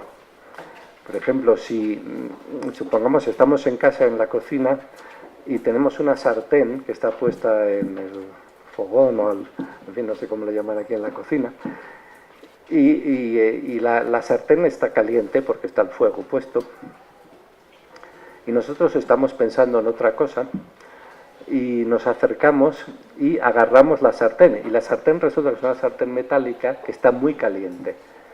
Lo normal, si no sentimos dolor, es que agarramos la sartén, inmediatamente la sartén empieza a quemar y matar todas nuestras células de la mano, y cuando nos damos cuenta y miramos la sartén, vemos que nos hemos quedado sin mano. Es decir, que eso ocurre probablemente nunca o muy rara vez. ¿Por qué? Porque si alguna vez ustedes han cogido una sartén en esta situación, en cuanto la puntita de la yema del dedo ha tocado la sartén, ¡guau!, han dado un gran grito y han soltado la sartén que ha caído al suelo con singular estrépito. Y entonces este dolor que han sentido les ha salvado la mano. Y lo mismo se dice de otras cosas. Hay muy pocos niños, pero hay algunos, y están muy estudiados, que nacen sin la capacidad de sentir dolor. Y estos niños en realidad se mueren todos jóvenes, nunca viven más de 20 años o así, porque nosotros, por ejemplo, si adoptamos una posición que es muy perjudicial para nuestra columna vertebral, por ejemplo, esta posición automáticamente nos duele. Y como nos duele, pues nos cambiamos de posición. Incluso mientras dormimos, si adoptamos una posición sin darnos cuenta, nos duele y nos cambiamos de posición. Pero estos niños adoptan una posición que en definitiva acaba rompiéndoles la columna vertebral y no les duele. Por lo tanto, no abandonan esa posición.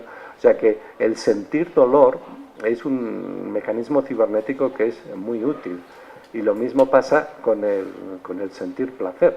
Naturalmente el placer nos gusta por sí mismo también, porque nos da gustitirrín y estas cosas, pero aparte de eso, el placer y el dolor nos orientan. O sea, y podemos decir que el placer y el dolor son el precio que pagamos por la libertad, porque hay muchos organismos y hay muchas cosas que no son libres, sino que sencillamente están unívocamente determinados por los estímulos que reciben del entorno y no tienen nada que decidir.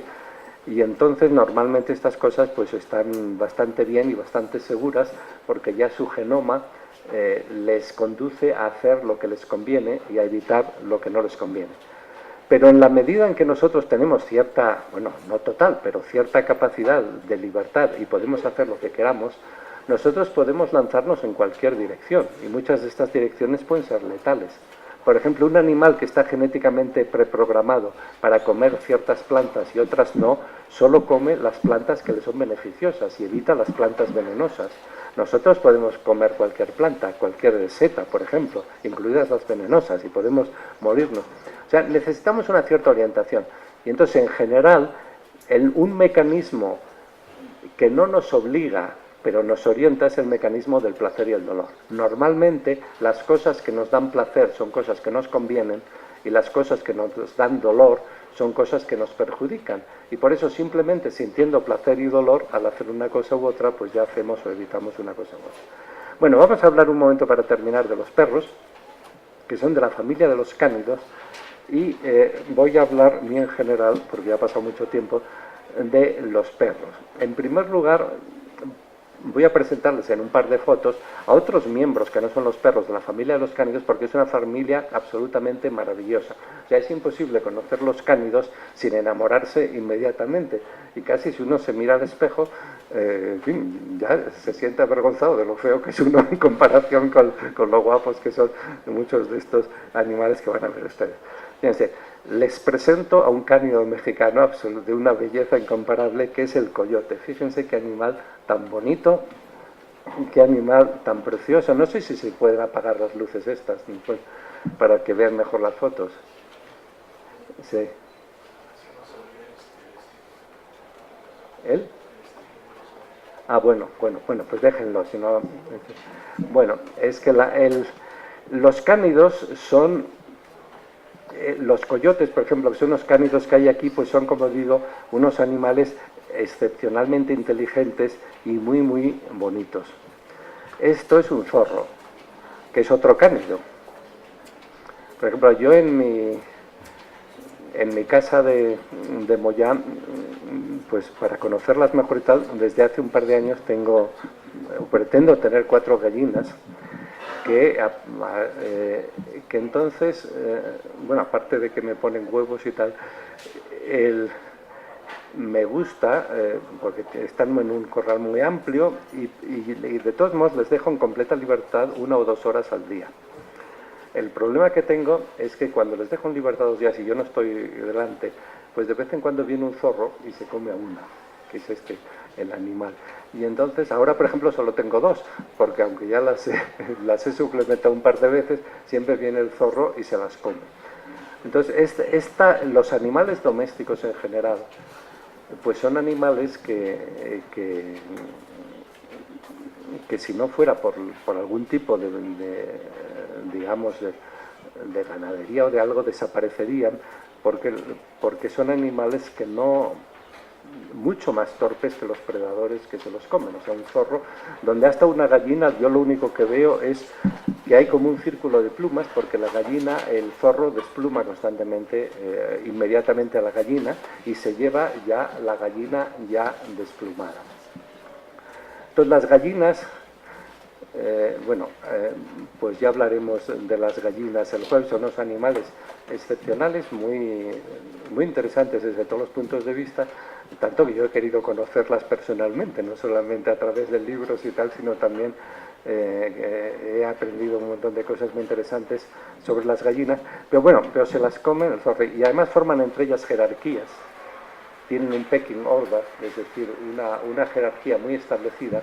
Y entonces cuando viene el predador, cuando viene el zorro, por ejemplo, las gallinas de más jerarquía se refugian en la casa del corral y la gallina de menos jerarquía pues pone la cabeza contra el suelo y levanta el culo, digamos, y se lo ofrece al zorro para que se la coma. Entonces se sacrifica, digamos, para salvar la vida de las otras gallinas.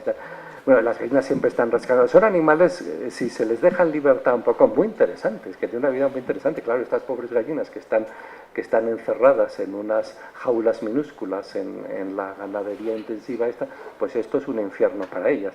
Pero si se les deja un poco de libertad, pues las gallinas son interesantes, pero claro, los zorros o los coyotes o cosas se las comen.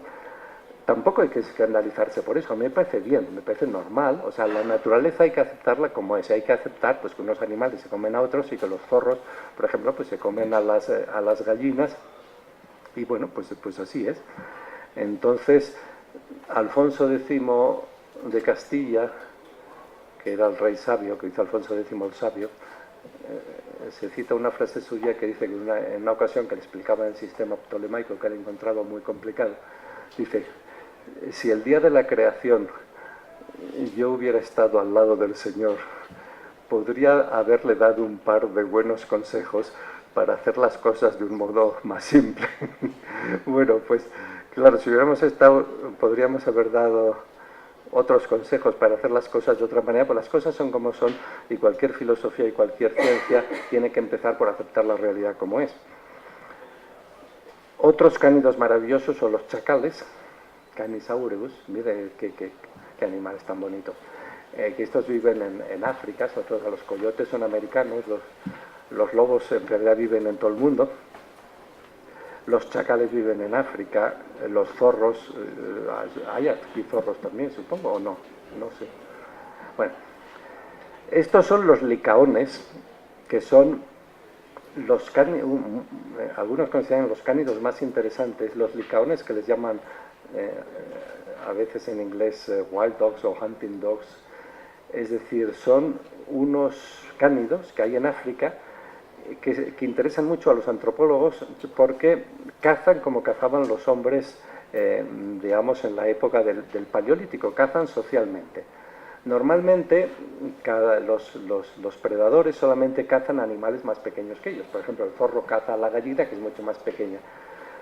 Pero los licaones, los cánidos estos, cazan animales que son mucho más grandes, que son hasta 10 veces más grandes y más pesados que ellos, y los cazan socialmente. Y son muy inteligentes y se organizan, hacen carreras de relevos, van persiguiéndole a uno a toda velocidad, y cuando ya están, pero tienen otros que están esperando descansados, y cuando ya llegan allí, entonces los otros toman el relevo y al final pues cazan a unas presas mucho mayores. Estos cánidos, bueno, no se conocían antes muy bien, los empezó a estudiar y hizo muchos descubrimientos muy importantes, un gran, en fin, uno que se llama un holandés, Hugo van Lawick, que fue el primer marido de Jane Goodall, la famosa estudiosa de los chimpancés, bueno, que estuvo 8 años de su vida subida a los árboles de la selva, conviviendo con los chimpancés y tal, y entonces sin ver prácticamente a un ser humano, hasta que fue allí un fotógrafo, que era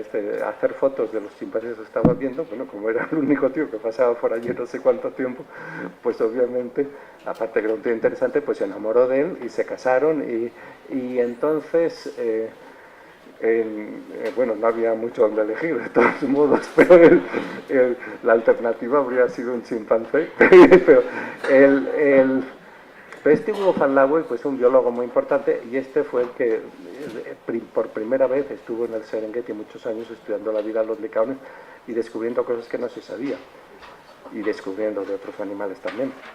Bueno, esta es una foto de hace muchísimos años. El que está a la izquierda pues soy yo, el que está a la derecha es Félix Rodríguez de la Fuente, que ha hablado y entonces el que está en el medio es el varón, es Hugo, el que está en el medio es Hugo van Lawick.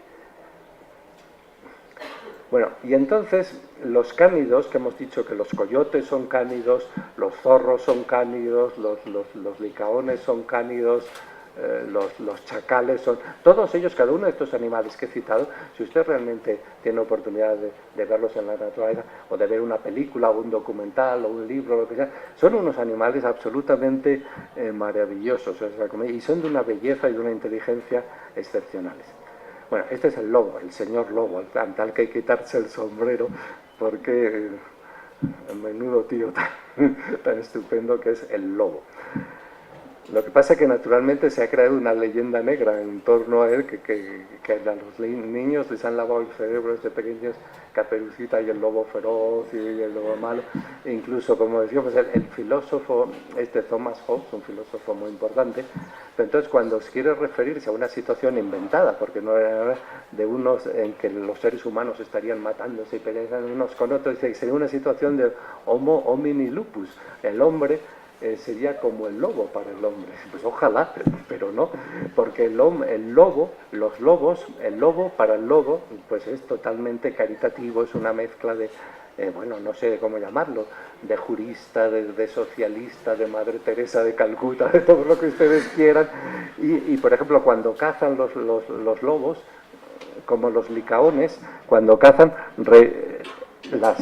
muchas de las piezas del animal que han cazado se las tragan, y entonces vuelven muchos kilómetros hasta la base donde están las hembras lactantes y donde están las crías, y allí las regurgitan para que los otros los puedan comer. Los lobos también tienen una jerarquía muy clara y no se andan con bromas, pero aparte de eso, entre ellos lo reparten todo, lo preparan todo, lo organizan todo. O sea que de homo, si fuéramos homo homini lupus, estaríamos seguramente mucho mejor. Bueno, y entonces del lobo hemos pasado al perro, porque el perro es sencillamente el lobo domesticado. Aquí ven ustedes en la foto, en la cosa esta, la composición de la izquierda, hay un animal que se ha puesto aquí, que es en parte lobo, el que está a la izquierda, y se ha transformado en el lobo que está a la derecha. Y con el perro, que es el lobo domesticado, pues hemos alcanzado el mayor nivel de intimidad que hemos alcanzado con ninguna especie humana. En la foto a la derecha ven a una nieta mía que está con un perro también que se llama Berry, y ven ustedes que los dos están así como en una relación de mucha confianza, intimidad, que es esta relación que hemos alcanzado con los perros. Y hay muchísima gente que quiere muchísimo a sus perros y que se va a la cama con sus perros, y que con los perros hemos alcanzado una relación muy íntima.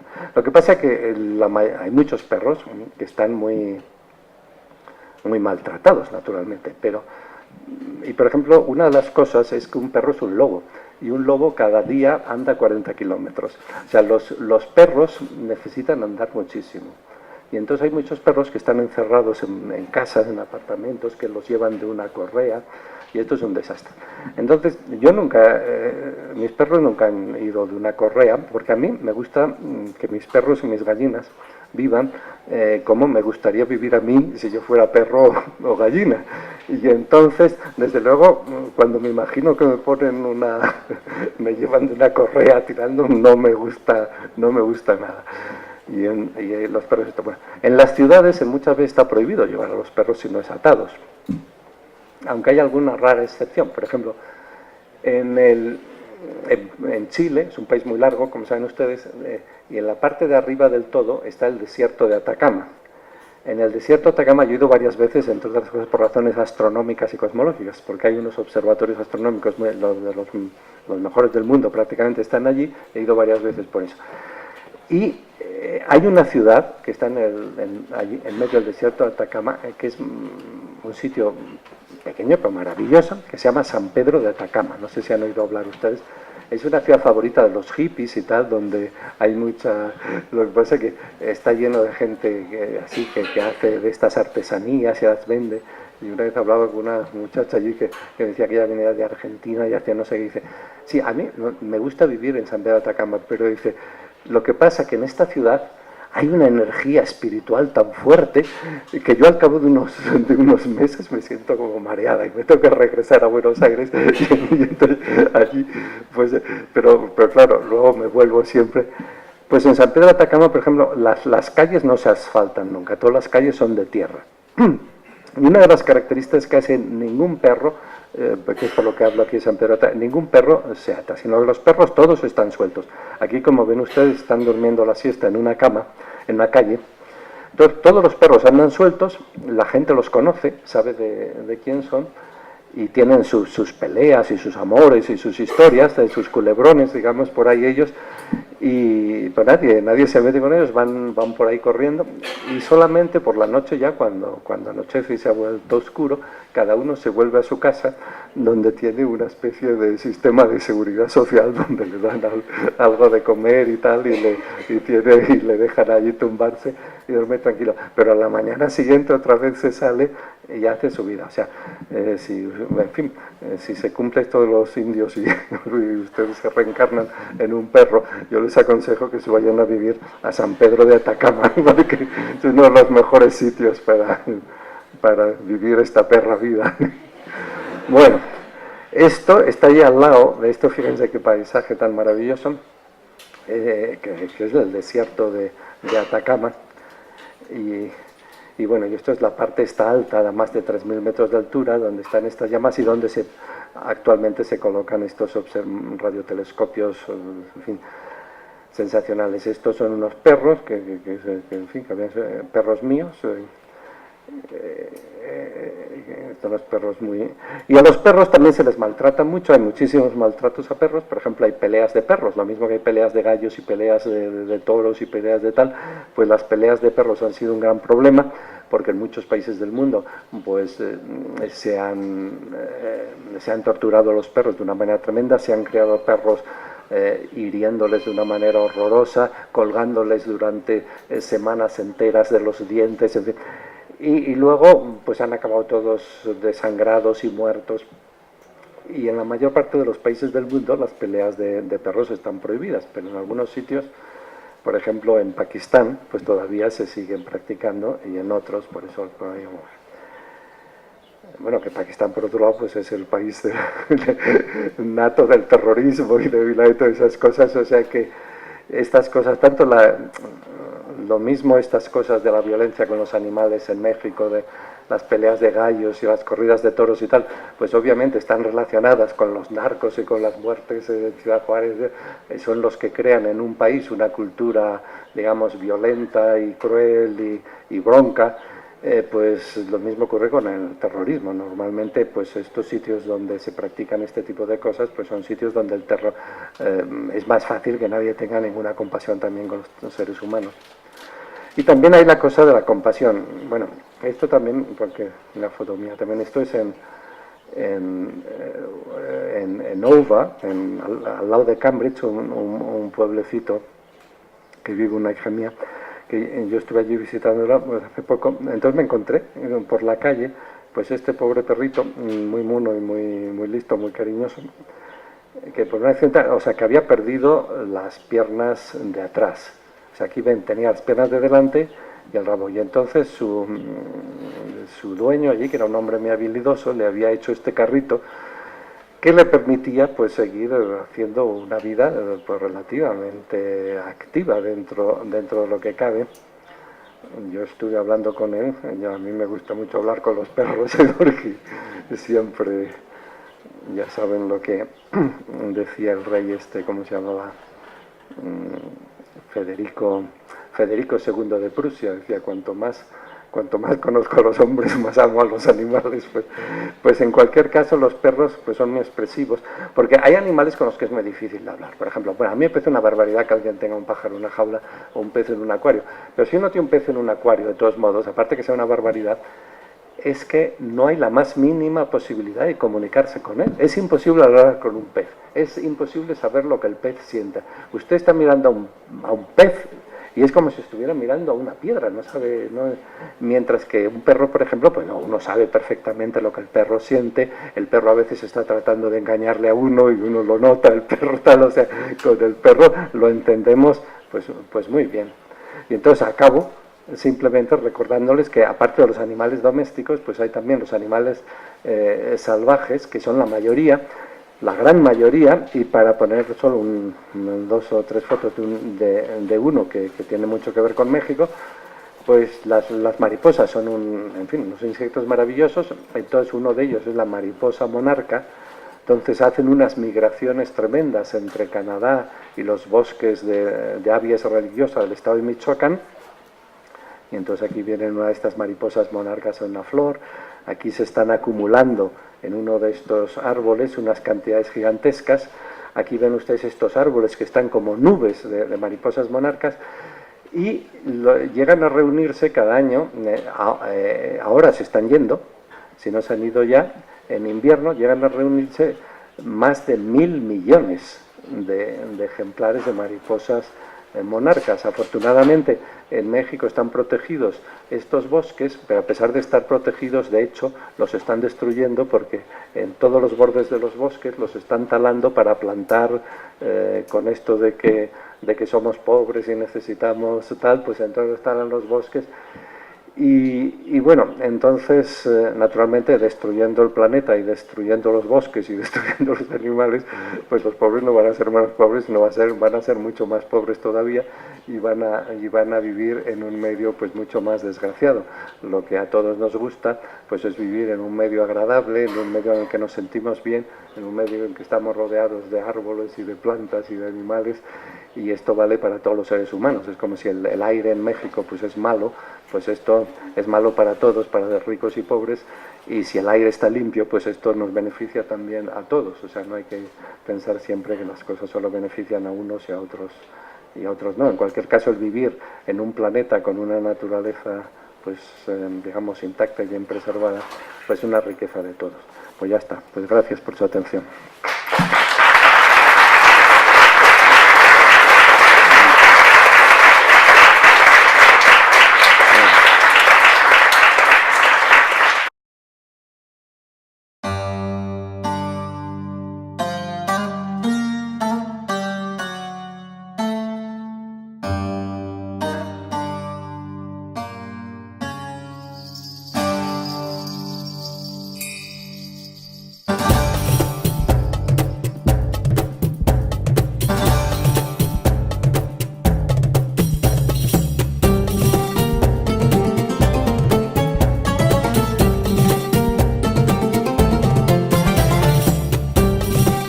En Hispanoamérica y un gran colaborador en el desarrollo de la lógica matemática y de la filosofía de la ciencia en castellano. Ha estudiado y escrito sobre muy variados géneros: matemática, lógica, filosofía de la ciencia, antropología, historia de la cultura, ética y filosofía de la biología, desde donde ha participado activamente en discusiones actuales sobre teoría evolutiva y genética. Este último aspecto se encuentra muy relacionado con la actividad que lo ha traído acá en esta ocasión, la defensa de la vida animal desde el ámbito de la etología y de la ética. Jesús Mosterín colaboró con el famoso naturalista y documentalista Félix Rodríguez de la Fuente en un esfuerzo por extender el conocimiento y el aprecio por la naturaleza y la vida salvaje, y de dicha colaboración dio origen a la enciclopedia Fauna. Su lucha contra la crueldad hacia los animales ha incluido su oposición a las tradiciones que involucran espectáculos de crueldad. Ha tomado constantemente posición pública contra las corridas de toros y contra cualquier tipo de maltrato animal. Coherentemente con lo anterior, tomó parte activa en el debate que condujo a la abolición de las corridas de toros en Cataluña en el año 2010. Posteriormente ha publicado un análisis en el que critica esta tradición y una argumentación en contra de los que la justifican. Es presidente honorario del proyecto Gran Simio de España. Ha colaborado con el filósofo Peter Singer en la promoción de derechos legales para los homínidos no humanos, como los bonobos, los gorilas, los chimpancés y los orangutanes. La obra del Dr. Mosterín es muy amplia, abarca todos estos ámbitos que les he mencionado ya, y no la voy a mencionar toda.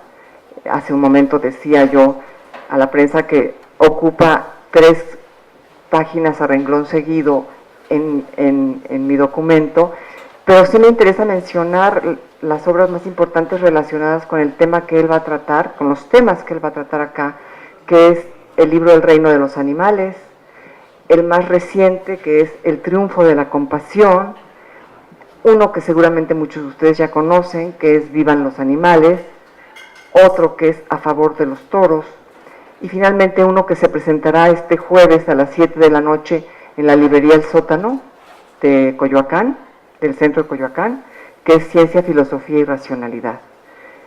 Pues sin más, yo los dejo con el doctor Mosterín, no sin antes agradecerle su presencia en nuestra universidad. Me da mucho gusto, Jesús. Muchas gracias. Bueno, gracias, Paulina, por tus amables palabras. Estos dos libros que se han mencionado aquí los estamos viendo. Bueno, entonces, como digo, hoy y mañana voy a hablar sobre todo de lo que sabemos acerca de los animales, de lo que son los animales, de qué tipos de animales hay, etcétera. Como todo esto puede resultar un poco abstracto, también en estas conferencias de vez en cuando voy a decir algo para hacer algo concreto sobre algún animal concreto, sobre alguna especie concreta. Y hoy en particular, aparte de la consideración general de la conferencia, voy a hablar en concreto de dos animales, de dos especies animales, que una es el perro, o sea, el lobo, si quieren ustedes, porque el perro, como saben ustedes, pertenece a la especie de los lobos. Entonces, el perro es un tipo de lobo, es el lobo domesticado. Y hoy voy a hablar de los lobos y perros. Y también voy a hablar en un momento determinado de las mariposas, de los ninfálidos, y un momento, bueno, en fin, un poco celebrando que estoy en México, de las mariposas monarcas. Esto hoy. Mañana voy a hablar un poco de los caballos. Entonces, el jueves y el viernes voy a hablar de temas más éticos, si quieren ustedes. Y entonces, de los animales concretos de los que voy a hablar el jueves son de los toros y vacas, por un lado, y de los gallos y gallinas, por otro. Y el viernes, pues voy a hablar de animales concretos que van a ser primates. Bueno, como ven ustedes, los 2 días primeros los voy a dedicar a una consideración pues más o menos científica y filosófica del tema, que corresponde al libro El reino de los animales, y los 2 días últimos, es decir, el jueves y el viernes, voy a hablar de la cuestión de práctica, ética, política de nuestras relaciones con sobre todo con los otros animales. Bueno, todo esto es una especie de prolegomio, ¿no?, o de preliminar que podemos dar por concluido, y entonces entramos en el tema. El tema del que nos toca tratar hoy es el tema ¿qué somos los animales? Claro, como nosotros somos animales, tenemos que preguntarnos qué somos los animales, porque nosotros hay cosas que somos y otras que no somos. Por ejemplo, yo no puedo decir que somos las piedras porque nosotros no somos piedras, y tampoco puedo decir que somos los planetas porque nosotros no somos planetas, ni puedo decir que somos los micrófonos porque nosotros no somos micrófonos. Pues sí puedo decir que somos los animales, o que somos los primates, o que somos los seres humanos, o que somos los mamíferos, o que somos los, en fin, lo que quieran ustedes.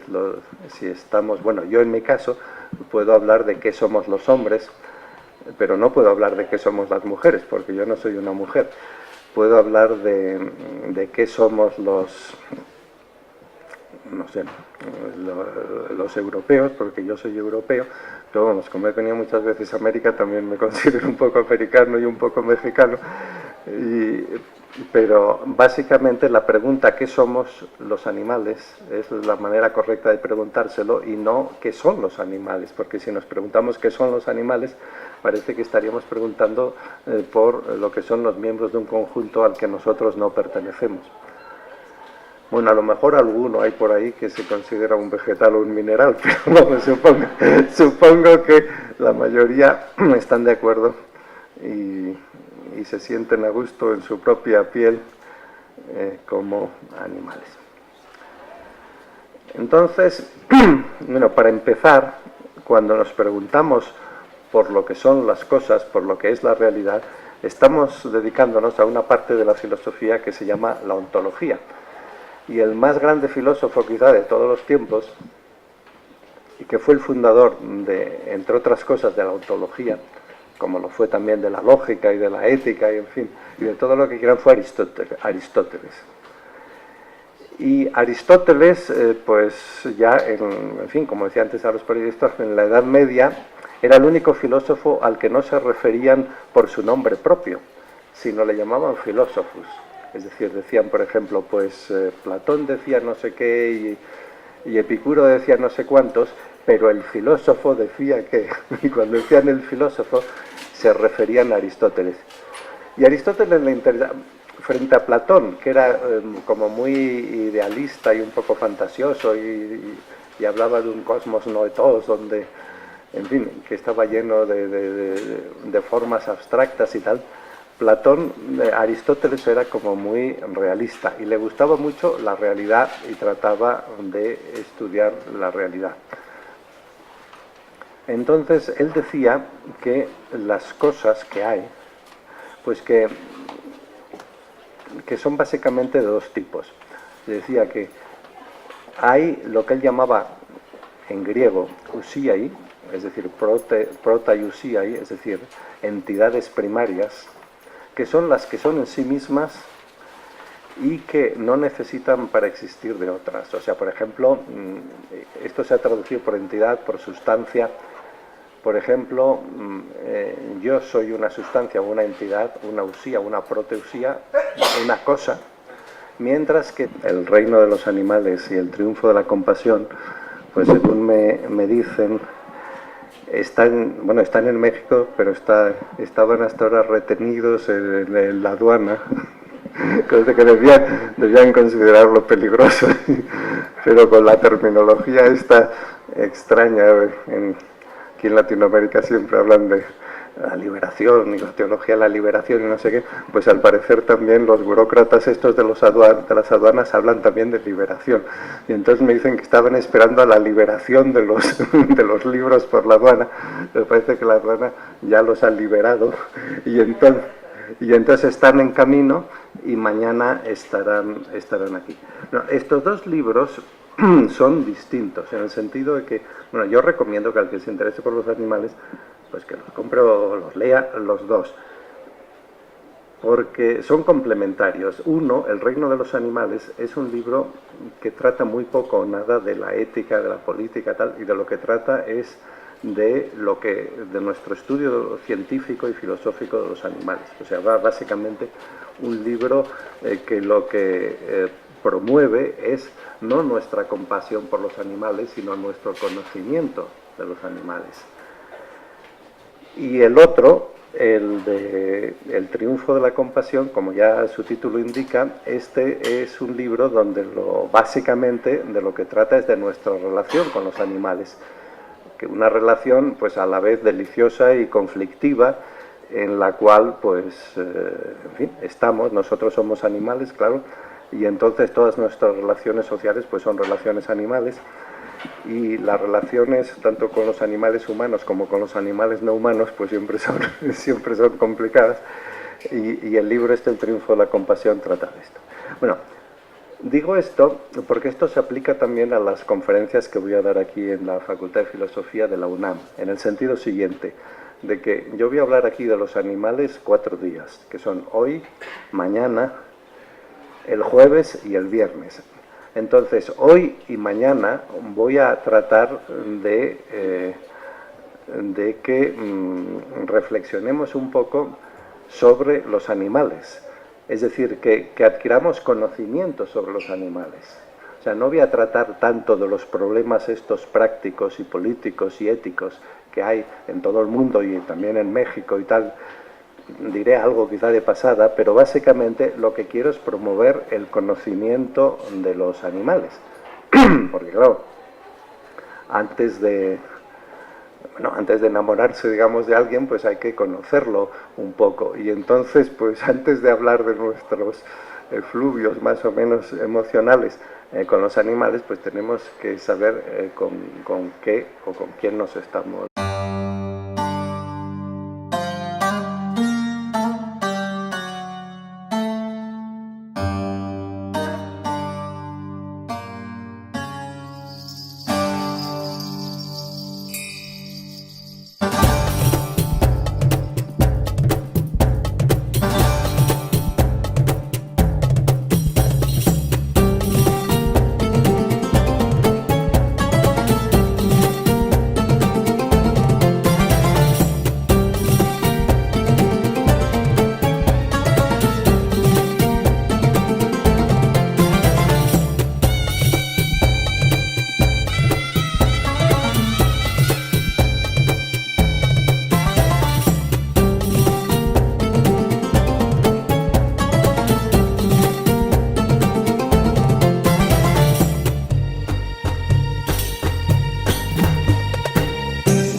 Bueno, antes que nada agradecemos la presencia de todos ustedes. Por supuesto, agradecemos al doctor Mosterín que haya cruzado el océano para estar con nosotros. Este ha sido un esfuerzo de 3 instancias universitarias que me gustaría mencionar. Por parte de la Facultad de Derecho, el PAPIT RA 30-103, coordinado por el doctor Ochoa, proyecto grado 0. Por otro lado, el programa de bioética de la Universidad Nacional, coordinado por el doctor Jorge Linares. Y finalmente, esta Facultad de Filosofía y Letras. Son las 3 instancias que trabajaron de manera conjunta para poder traer acá al doctor Mosterín. Muchas gracias entonces a mis colegas por haber colaborado en este evento. Bueno, el doctor Jesús Mosterín, como ustedes seguramente sabrán, ha sido el introductor de la filosofía analítica.